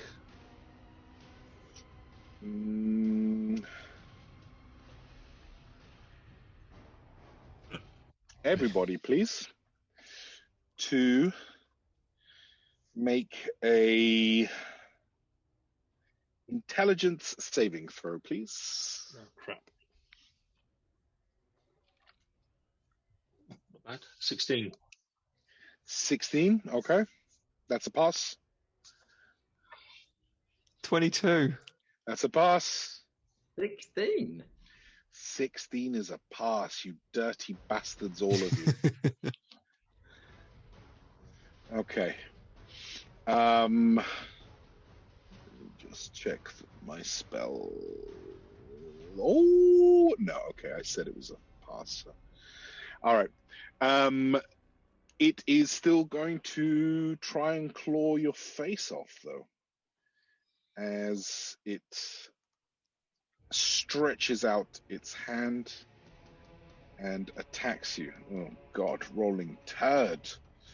12. Going to be a miss against Findley. It is a miss, yeah. Okay. He brings his sword up and his ray claws.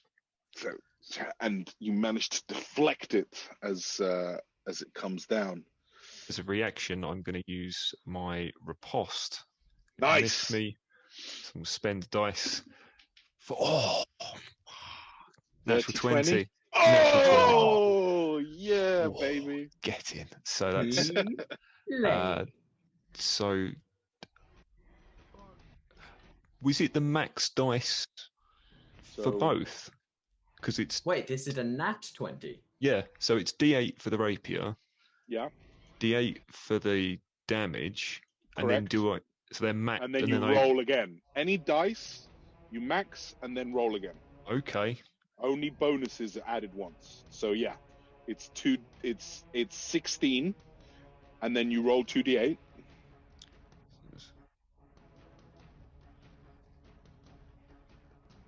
Maths. What are we looking at? 31 points of damage. How much? 31. Oh, okay. I thought you said 61 for a minute.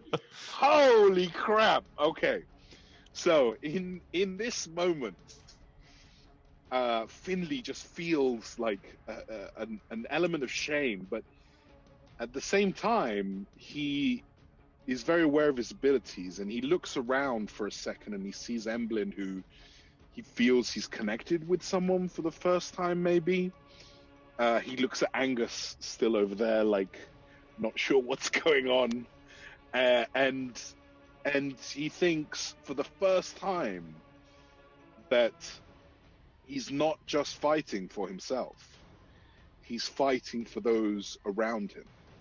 And the energy that it gives him makes him so focused that he spots a weak point and just sticks his dagger into just underneath the kind of what are they called, the ruff that the clown is wearing, and you feel the dagger enter and blood just begin to pour onto your hand as you remove it, and blood is pouring out.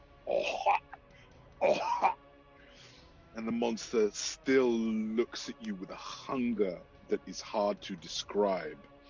That was your reaction. Angus, it's your turn. Okay, how far away are they from where Angus is hidden? About 30 feet. Perfect. Oh shit, maybe not. It's like 5 feet off you for you. Yeah, Oh, so, no. so I'm just going to saunter up. Go, right, that's far enough. Okay. So Angus dashes up, gets up right into the thick of it, and casts Bless. Very good. What does his blessing look like? Sorry, my mouse is not working. Hang on. So Bless. Mm-hmm. You bless up to 3 characters of your choice within range. Whenever a target makes an attack roll or a saving throw before the spell ends, the target can roll a d4 and add the number rolled to the attack roll. Excellent. And Lovely. so as you run, you're calling on Tom's blessing for those that are fighting in his name. Yeah. And Excellent. as my bonus action, can I pass Emblem her shield? Yes, absolutely. Yeah. So I'll do Good. that then. All right, Emblem, it's your turn. Oh, no, it's not. Sorry. Legendary actions. Okay. Legendary action. Not your turn. Oh, you said that to trick you. 31 points of damage from one attack. God damn. All right. So, let's see. Okay, now we're talking. Emblem, 19. Does that... sorry.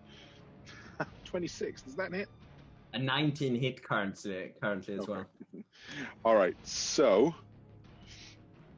it reaches down and opens its maw and bites down on your head as it makes... you take 6 points of piercing damage and 10 points of necrotic damage, and your maximum sorry, not necrotic damage, psychic damage, and your hit point maximum is reduced by 10 by the psychic damage points. Horrified. Okay. Emblem, it's your turn now.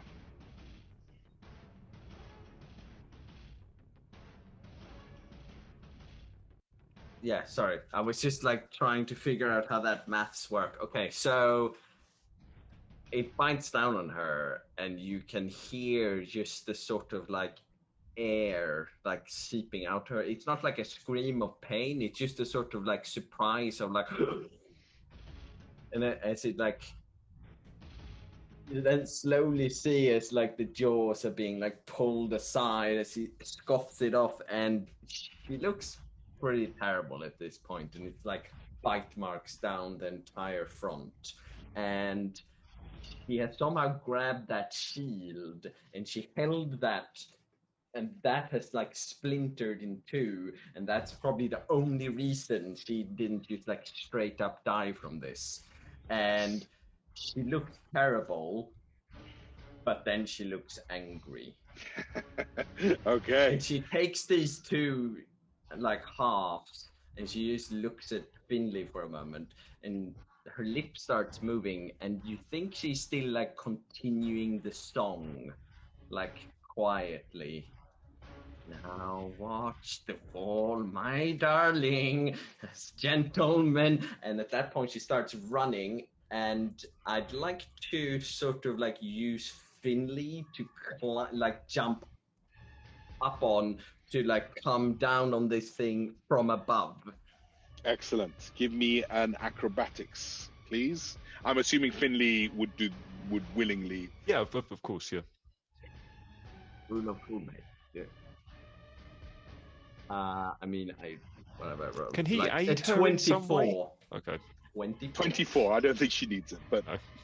yes, you kind of like as she steps on you, you feel her. You lift your shoulder, which gives her an extra boost as she steps off you. An amazing like combo move, and you jump up, and you using the weight.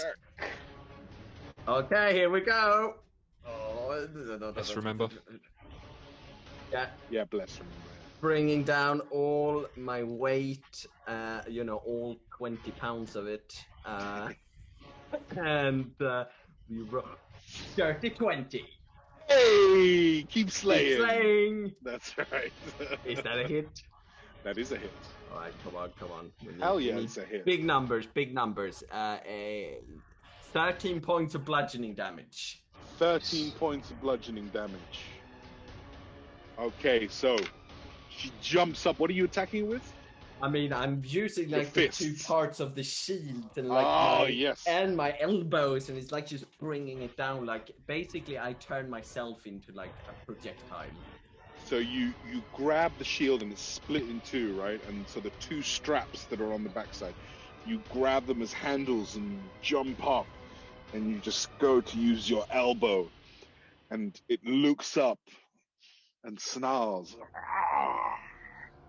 And sees you coming down, and you hit it like right in the forehead, and you see it connect, and it kind of stumbles back as it like steps forward and snarls back at you. Anything else, Emblem? Land on. If that was like my movement and my main action, I want to like. Then go down on my knees, like land on my knees, and just punch straight up. Again, groin. Straight up. Dick punch. 18. Hold on, 18 plus. Oh yeah. Yeah, that's the noise it's it like makes. a 25, dude. 25. Yes. Take it. Roll low on damage though. We have another 7 points of bludgeoning damage, and she's just like, then like. Twisted, and you should have given your balls a fucking hug, you bastard. Sorry, I've just remembered. I keep forgetting about my sentinel feat. Yes, if it attacks, give me another attack. 23. Hit.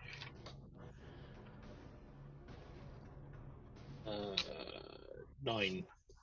9 points of damage. Fuck. I keep forgetting about that. Do you know how many points of damage you guys have done?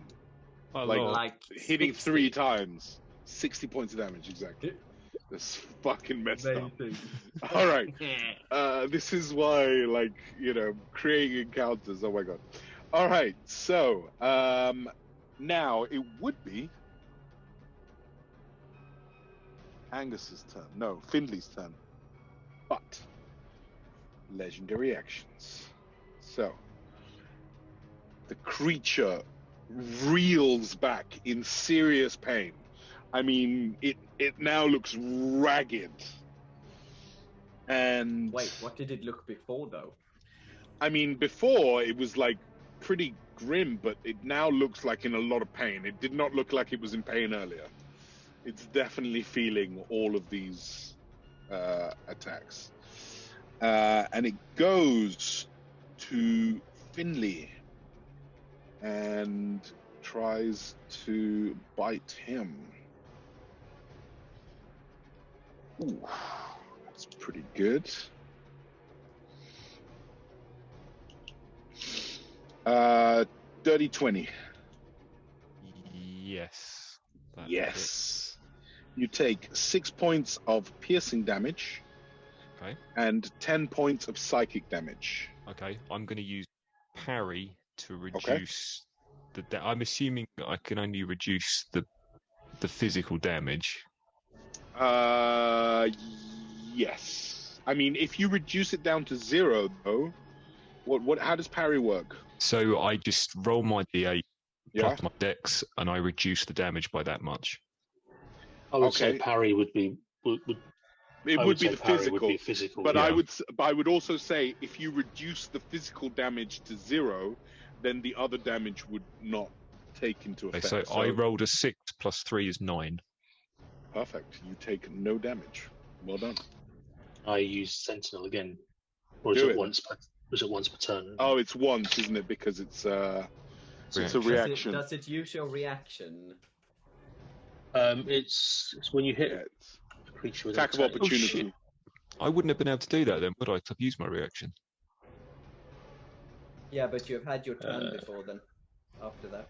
Oh, okay. Yeah. Is this not another round though? This is the next. This is another round. So yes. So yeah. Attack. Miss. Okay.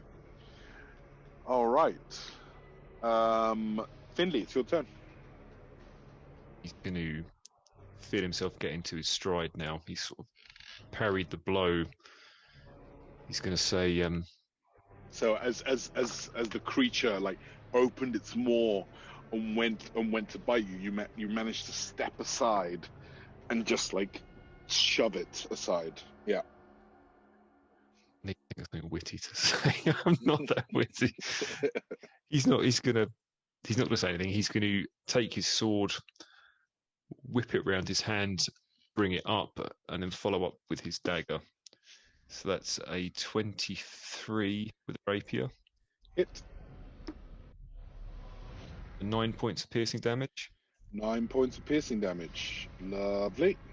Bonus action, going to follow up with the rapier for it's an 11. Miss. Unfortunately. Okay. And anything else? I've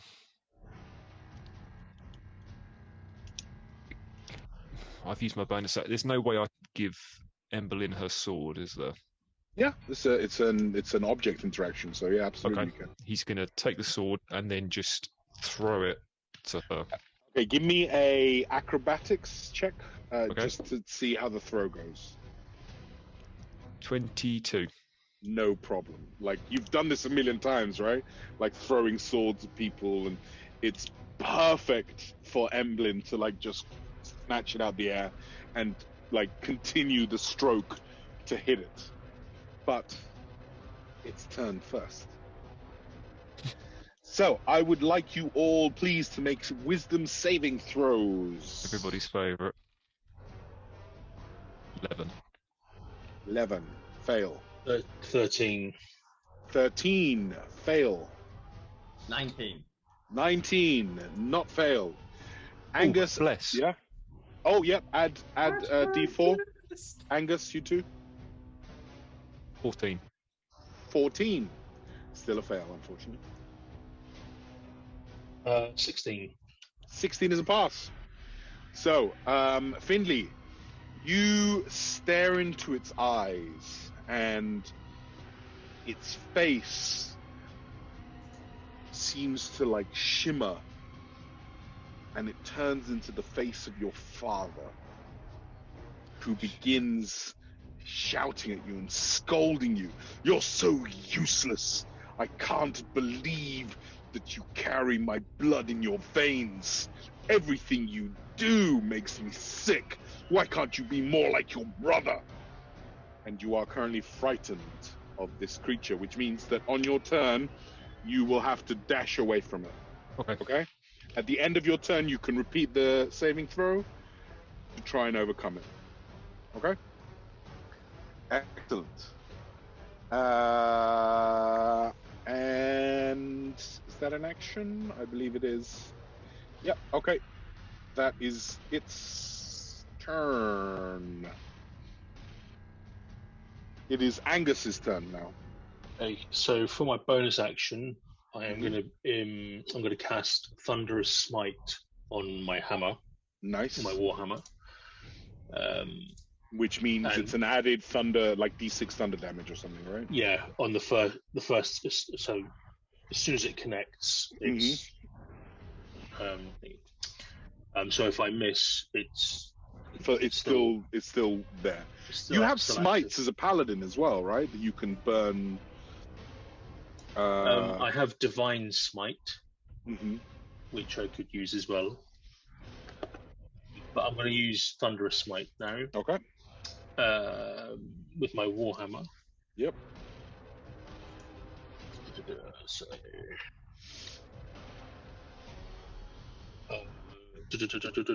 20, dirty 20. Ooh, keep slaying. Hits. Keep slaying.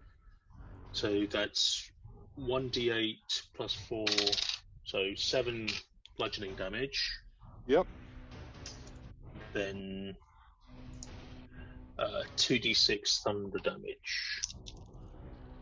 2d6. So, Ooh, nice.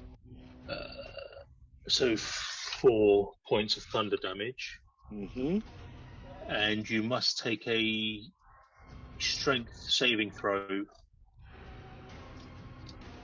or be pushed 10 feet. I believe I have failed. I rolled 10 in total. Okay, so you get pushed 10 feet, 10 feet, and you're knocked prone. Ooh, so you see as Angus runs in with his hammer and just hits it. And as he does, there's a crack and almost like an invisible shockwave goes out. And this thing is smashed against the tree that it kind of came out of and knocked to the ground. And it snarls at you.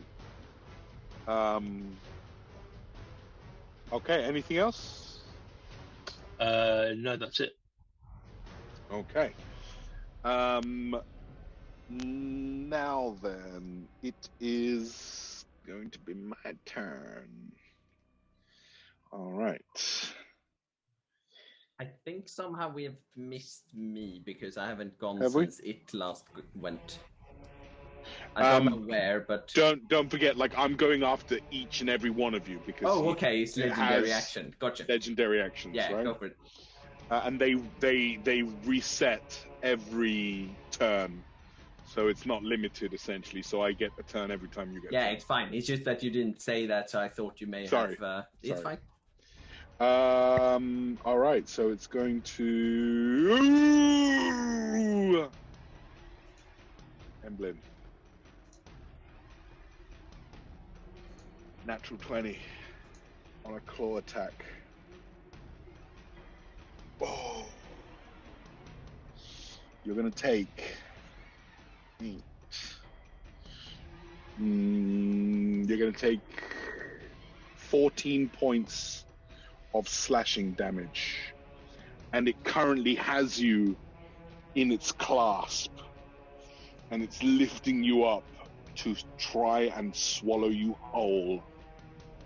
And it's like she's just caught the blade that Finley threw, and she turns around to, gonna turn around to swing at it as it just goes in and just like clobbers her down into the ground.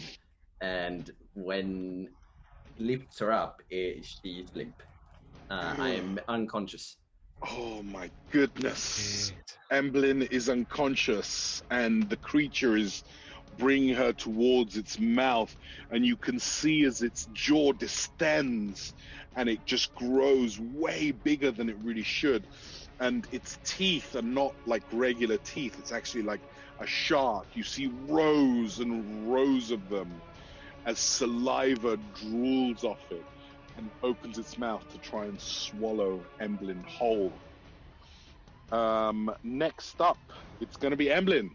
Give me a death saving throw, please. The way you say "please" makes me think that I could say no. No, I don't think I will. That's just. I just dropped that dice. Another one. I got nervous. 12. 12. Excellent. One pass. One pass. All right. And as you as you see Emblem being brought closer and closer, from the sky you see green orbs of energy fly down and strike the creature in its face as it screams and lets go of Emblem, and she kind of falls to the ground. Findlay, it's your turn. As he sees this... Oh, sorry. Angus, give me an attack of opportunity, please. Because it attacked Emblem. 15. 15 is a miss, unfortunately. Findlay, it is your turn now. As he sees the face of his father on this thing and how it distorts and tries to eat Emblem, it looks like there are thousands of rapiers just sticking out of his mouth. his forked tongue, and he's terrified. He's going to run as fast as he can away from this thing. Dash. Excellent. Good. Now let me just check. So I know you have to dash.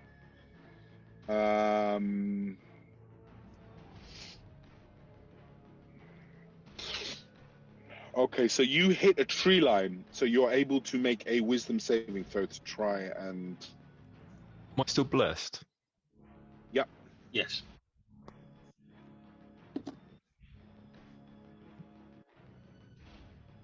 $18. Passed. As you kind of break through the tree line, once again you're reminded of these people who hours ago you cared nothing for. You'd have had no problem leaving them behind. But just something prevents you from taking another step. And you turn around and you say... Not today.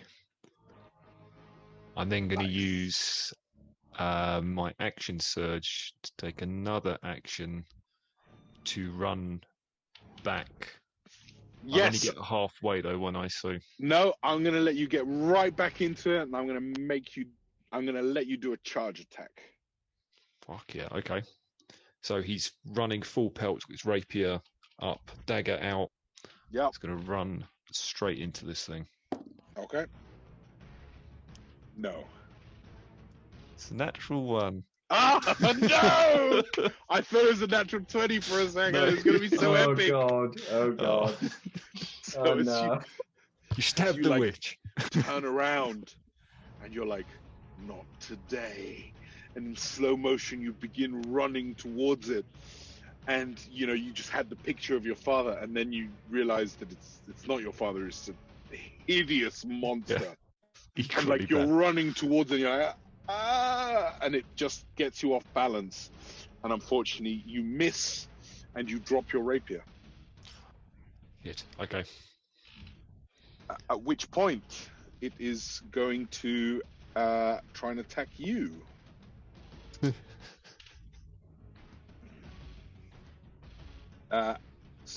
Angus, make sure to get ready.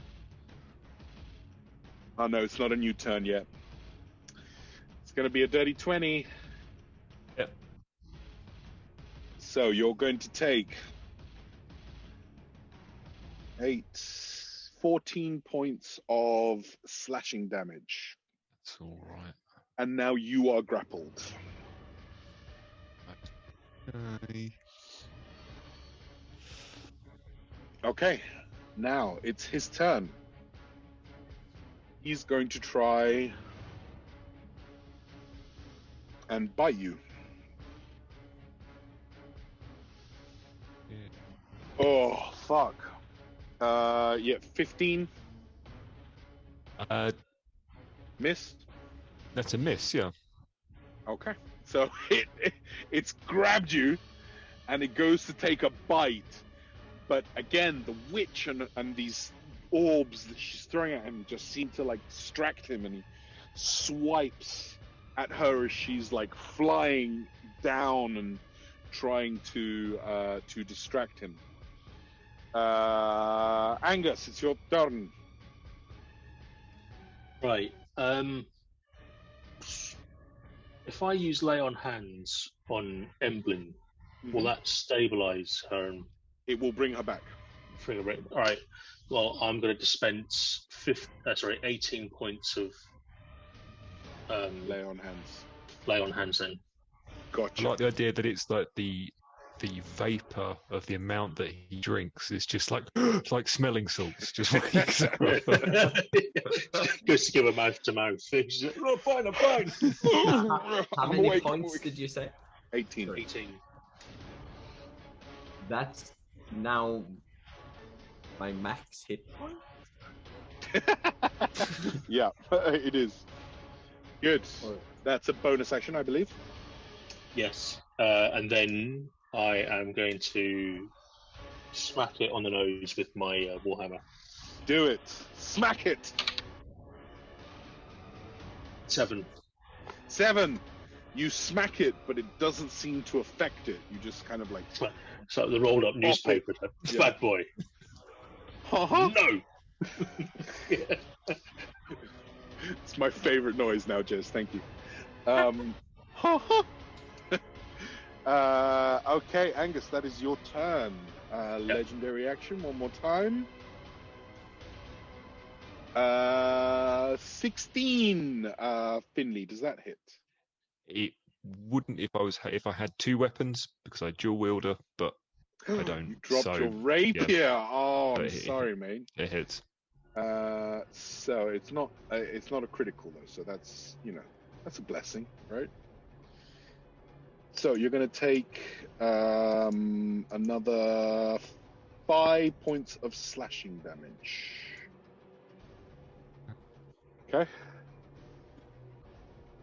And that is my legendary action. Emblem.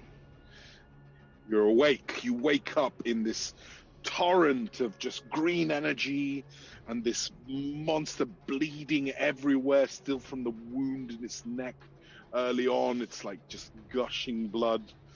And it's looking very, very not stable on its feet.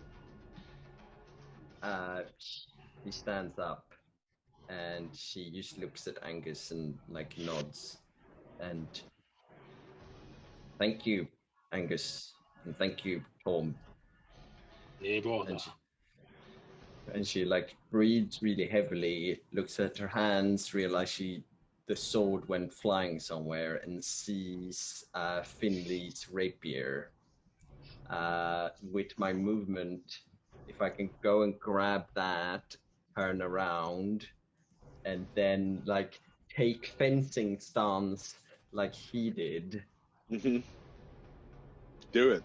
And then just like whisper, just go, now we're gonna win the fucking contest. And she just runs straight at it. And we just want to plunge this as deep as we can. As you can. Mm-hmm. Yes. Mimicking what Finley did to the Displacer Beast. Alright, here we go. Here's my road. Oh, and bless. # blessed.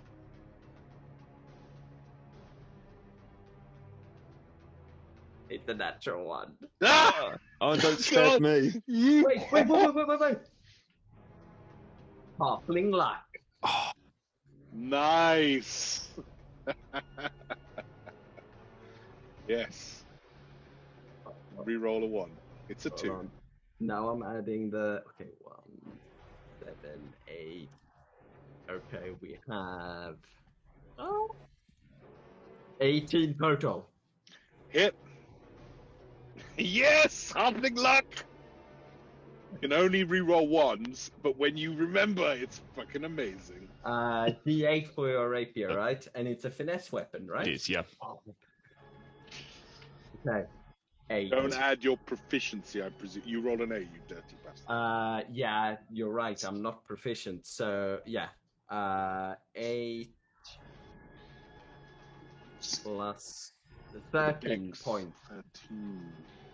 Of piercing damage? Yeah, piercing. Yes. So you run up to it and you push the blade right up until the hilt. And you caught it at an angle where it was like kind of bending down and it turned. And you just went through its like collarbone. And it goes all the way in. And you see it like...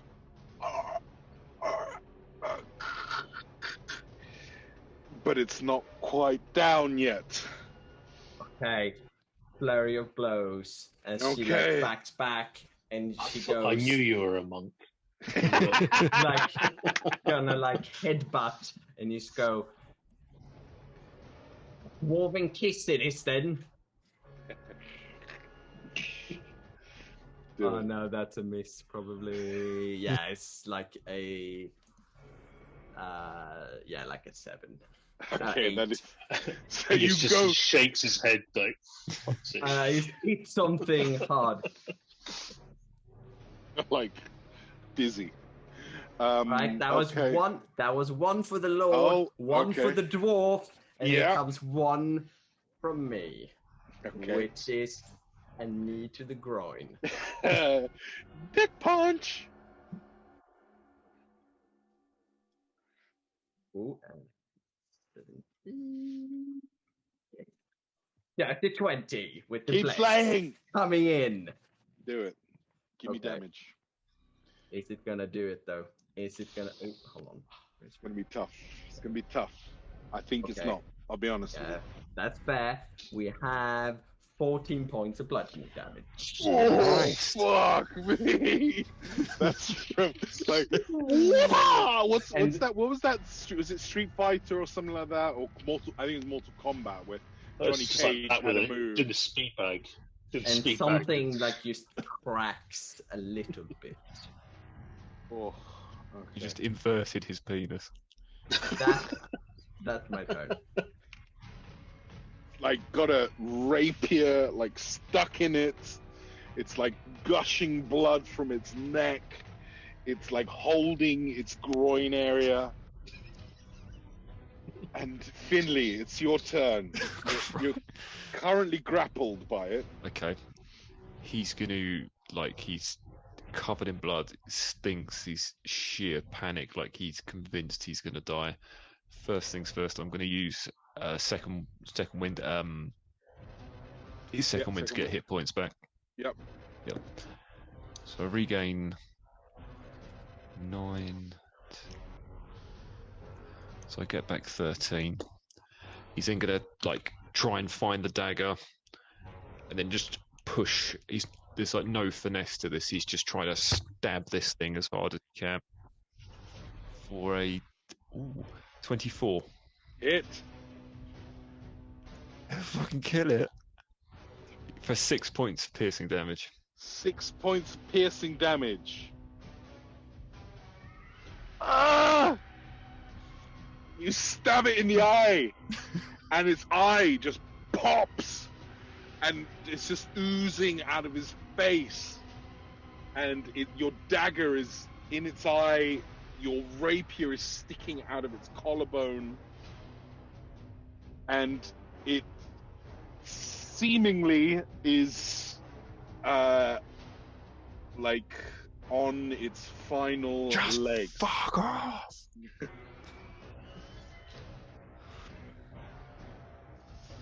Oh, what do I do? What do I do? What do I do? Die! I was thinking, just die. Just die. Okay, I'll die. I'll do that. All right, wisdom saving throw, everyone, please. Right. Don't forget, you guys still got bless. Yeah. Hashtag. Oh shit. 10. Ooh. 10. Fail. 14, 16, 17. I mean, 21. 21. Okay. 21. You're fine. The other two, please. You. 7. Yep. Fail.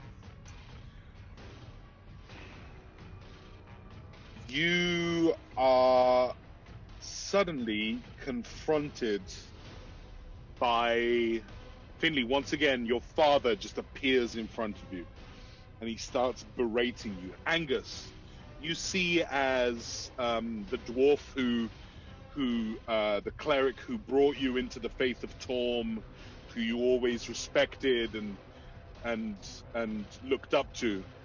He appears in front of you, and he's bleeding. He looks like he's dying. He's just falling to the ground, and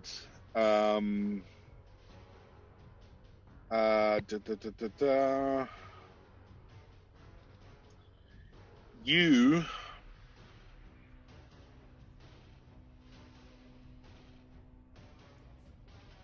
are certain that this thing is real, and you take 3 points of psychic damage, both of you.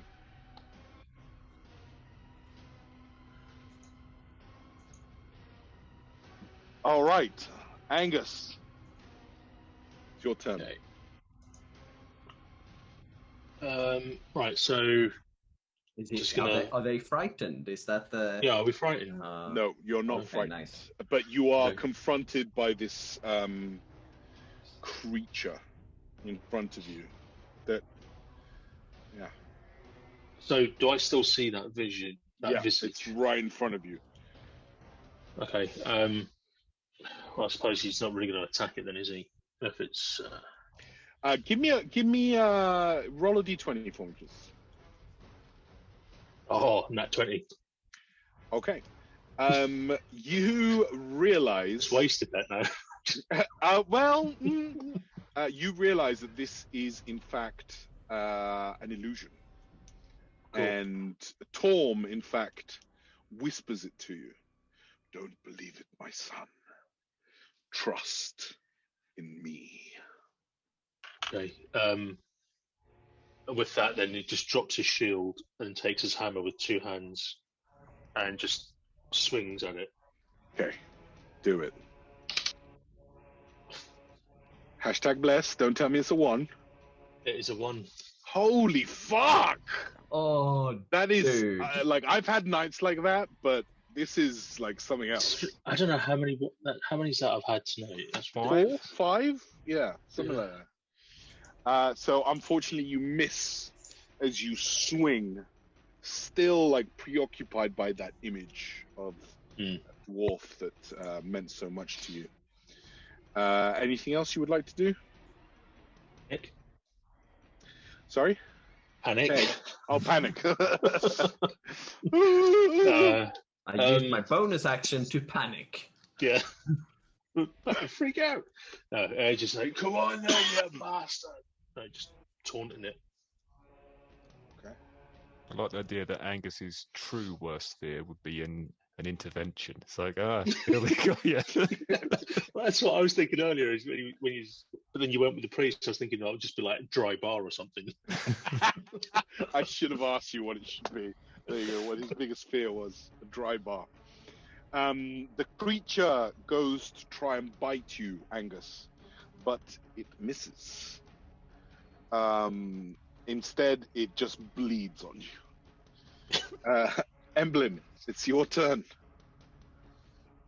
Sorry, wait. What did you roll? What did you roll? Because as I've dropped my shield, my AC's dropped as well. I rolled like 12. Yeah, that's definitely not good. Yeah, I think you're okay.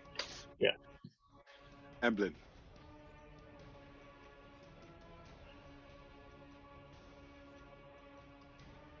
What options are there? She just stands there for a moment. It's still roaming about. It's still going. Everyone's starting to look pretty dire. She has a moment where, like, the reflex tells her that it's time to run. You're gonna hide. You're gonna be safe. And she sort of have that flashback, when she was being bullied and pushed around, and she summons that image of that woman who came in with all that power and got what she wanted, and she opens her eyes again and runs directly towards it and just jumps up in the air and doing full drop kick it straight down towards its neck where the rapier is.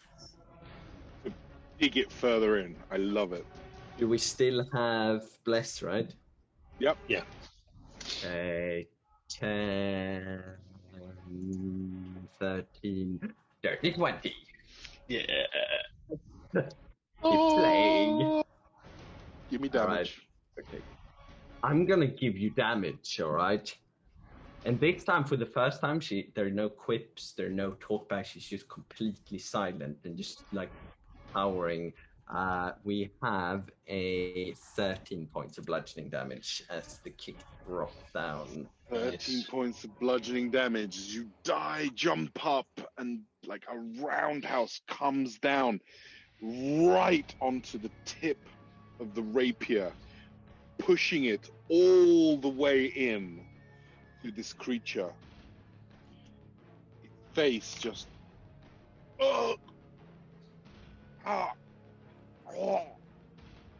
begins to gurgle as more blood just spills out of its mouth. And you begin to hear the creature laughing. Oh, oh, oh. You have only postponed the inevitable without understanding what is really going on. I will see you again. And as it says that, tendrils fly out of this hollowed out tree and latch themselves, wrap themselves around it, and begin pulling it back inside as it struggles, seemingly trying to stay on this plane of existence. And it pulls until all you hear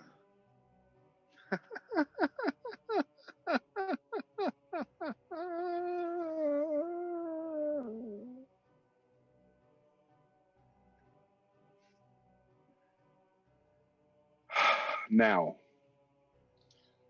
in this silence, for the first time, you look down at the bard, this person who you were sure was the one hunting children. And as he lies there, you can see that he is bleeding out. He is at death's door. Can I do a medicine check on him? You can do, but looking at him, because you've been around clerics who do a lot of healing and stuff like that, this looks like it might have gone too far. And right now, it seems you don't think there's anything you can do. Just try and comfort him. Say, "Oh, sorry, pal. Here's some. Have a swig of this," and start pouring alcohol in it down. It's just Chokes. Is everyone okay? I'm all right. I think we should burn that tree. You see as the witch flies down on her broomstick and gets off, and she looks at the tree, and she seems very confused. She doesn't understand what's going on. Any idea what this thing is? That was awful. That was the worst thing I've ever experienced. That's gotta be some kind of demon or some sort of creature from some other dimension. I've never seen anything like it. The bard on the ground is trying to say something. Angus, you're kind of right close to him, and he seems to be whispering, and you can't quite hear it. And then you put your head closer. It says, the children are safe. I kept them from it. I wanted to stop my father, but I didn't have the strength. Wait, what? Your father? What's he got to do with it? He summoned the creature. He's the one who made a deal to revive his precious circus. And the cost was the lives of the children. I couldn't let it happen. I stowed them away. They're safe. Where are they? My caravan. There is a spell. He hands you, just with like a bloody hand, what looks to you like a rune. And you know, you've seen these before, right? They're ways of like storing precious treasure, which dwarves are very big on, in like plain sight. It opens up a kind of almost like a pocket reality, where you can kind of stow things, and anyone who walks in would never see it. And the way to break it is to snap the pebble, and you'll be able to get in. Please, I know he was wrong, but please, I'm sorry. And he just fades away. Now then, it is 12:30, guys. So just for the sake of story, wrapping things up nicely, I'm just going to once again railroad and narrate the ending, but that is essentially where we're going to end tonight. Okay? Question. Yeah, Emblem. Emblem just goes up and takes Finley's hand and like holds it as they stand there, and like sorts herself out. Finley, your clothes are ruined. It doesn't matter. Just clothes. And I'm proud of you. You did a good job. I think we all did. And now I think I like you. Do you want to come to Briarwick?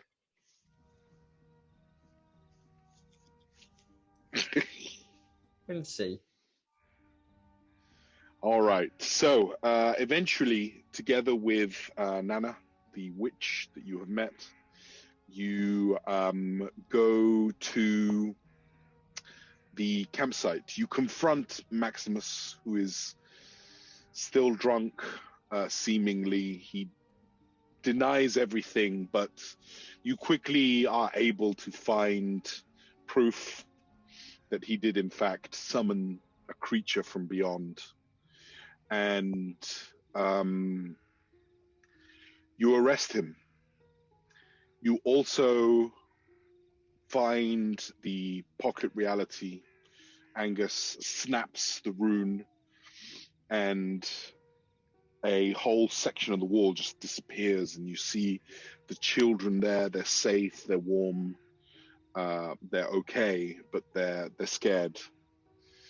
Nana comforts them all, and together you all walk back to High Hill, where you are arriving just as the sun comes up, and the parents, they come out in droves as they all look on in joy and happiness and hug their children. They all thank you profusely. The provost comes out, and he is also just absolutely, beside himself with delight that you fulfilled your promise. And that is where we shall stop, gentlemen. And as the credit starts rolling, you just hear Torm's voice. I'm pretty sure they serve before 12 o'clock here. And yes, well done, guys. Thank you, man. As the Thank you. credits finish rolling, there is a post-credit sequence. Ooh. Oh no! Oh no! To you. As the camera pushes in on the dark tree, hollowed out, continues in, begins turning, and falls through vines, and you hear.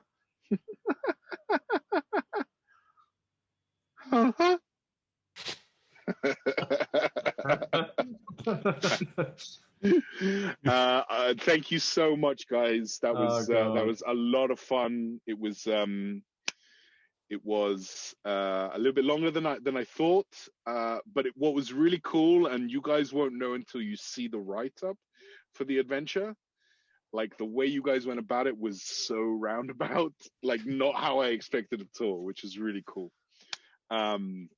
But yeah, you got there, you saved the day, and you saved the children. I think of the end of Indiana Jones, you know, in the Temple of Doom, when all the kids are running to their parents, and you have the emotional music.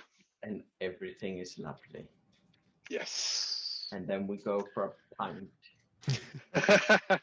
So you faced Pennywise tonight, by the way. That was what he was essentially based on. Thanks. Yeah, which again, Jason and his horror stuff, he's had an influence on me. But yeah, there was also, you know, Hansel and Gretel in there, and the Pied Piper. Pied Piper. Yeah, which was when you said that, I was nice. thinking like, oh, poor little Hansel. Like, what the fuck is she gonna eat us? Like, saving this one for later. When the clown started laughing, I was so certain you were gonna go like, "This is not even my final form." yeah. And it would have like I spider didn't know that was legs. gonna go on, yeah. Oh god! And I'm like, no, I'm gonna die. Yeah, it's one of the interesting things, you know, all, you know, anyone who's run D&D is kind of got to be flexible, and you know, there's a lot of stuff about Pennywise. I gotta say, regeneration is one ability that I don't like in my monsters, because all it does is it drags out the fight. Yeah. You know, but yeah, no, he was sufficiently scary, I think, you know, to get you guys. I agree. And we got to punch him, we got to stab him, we got to slice him, we got to hammer him, knock him over, all sorts. You know, grab his, like, punch his crotch. It was just like everything. It was. You want to make a film about the poor monsters and be like, it's not fair. I know, right? All day.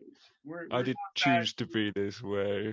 I'm just misunderstood. I'm just born like a crazy clown. Can I say, in a Christmas one-shot ages ago, without knowing for certain, literally Santa comes down the chimney, and Ed's character just immediately, without hesitating, whooped his ass. Like, blows everything. He goes like supernova, and then as he rolls the last roll, he's like, shit, I hope this isn't actually Santa Claus. It's bad guy, right? This is the problem. Like, you just want to hit things. Wait, you've been reading that script too much. That's the script. Remember? That's right. We actually have a short film we're doing similar to that. Yeah, well, right. Santa gets fucked It up. is late. I'm gonna get going, guys. Yeah, absolutely. Amazing. Thank you guys so much. Thanks again, guys. Thank you very, very much. And likewise, thank you, Ed, and thank you, Jason. I enjoyed myself thoroughly. Oh man, it was awesome.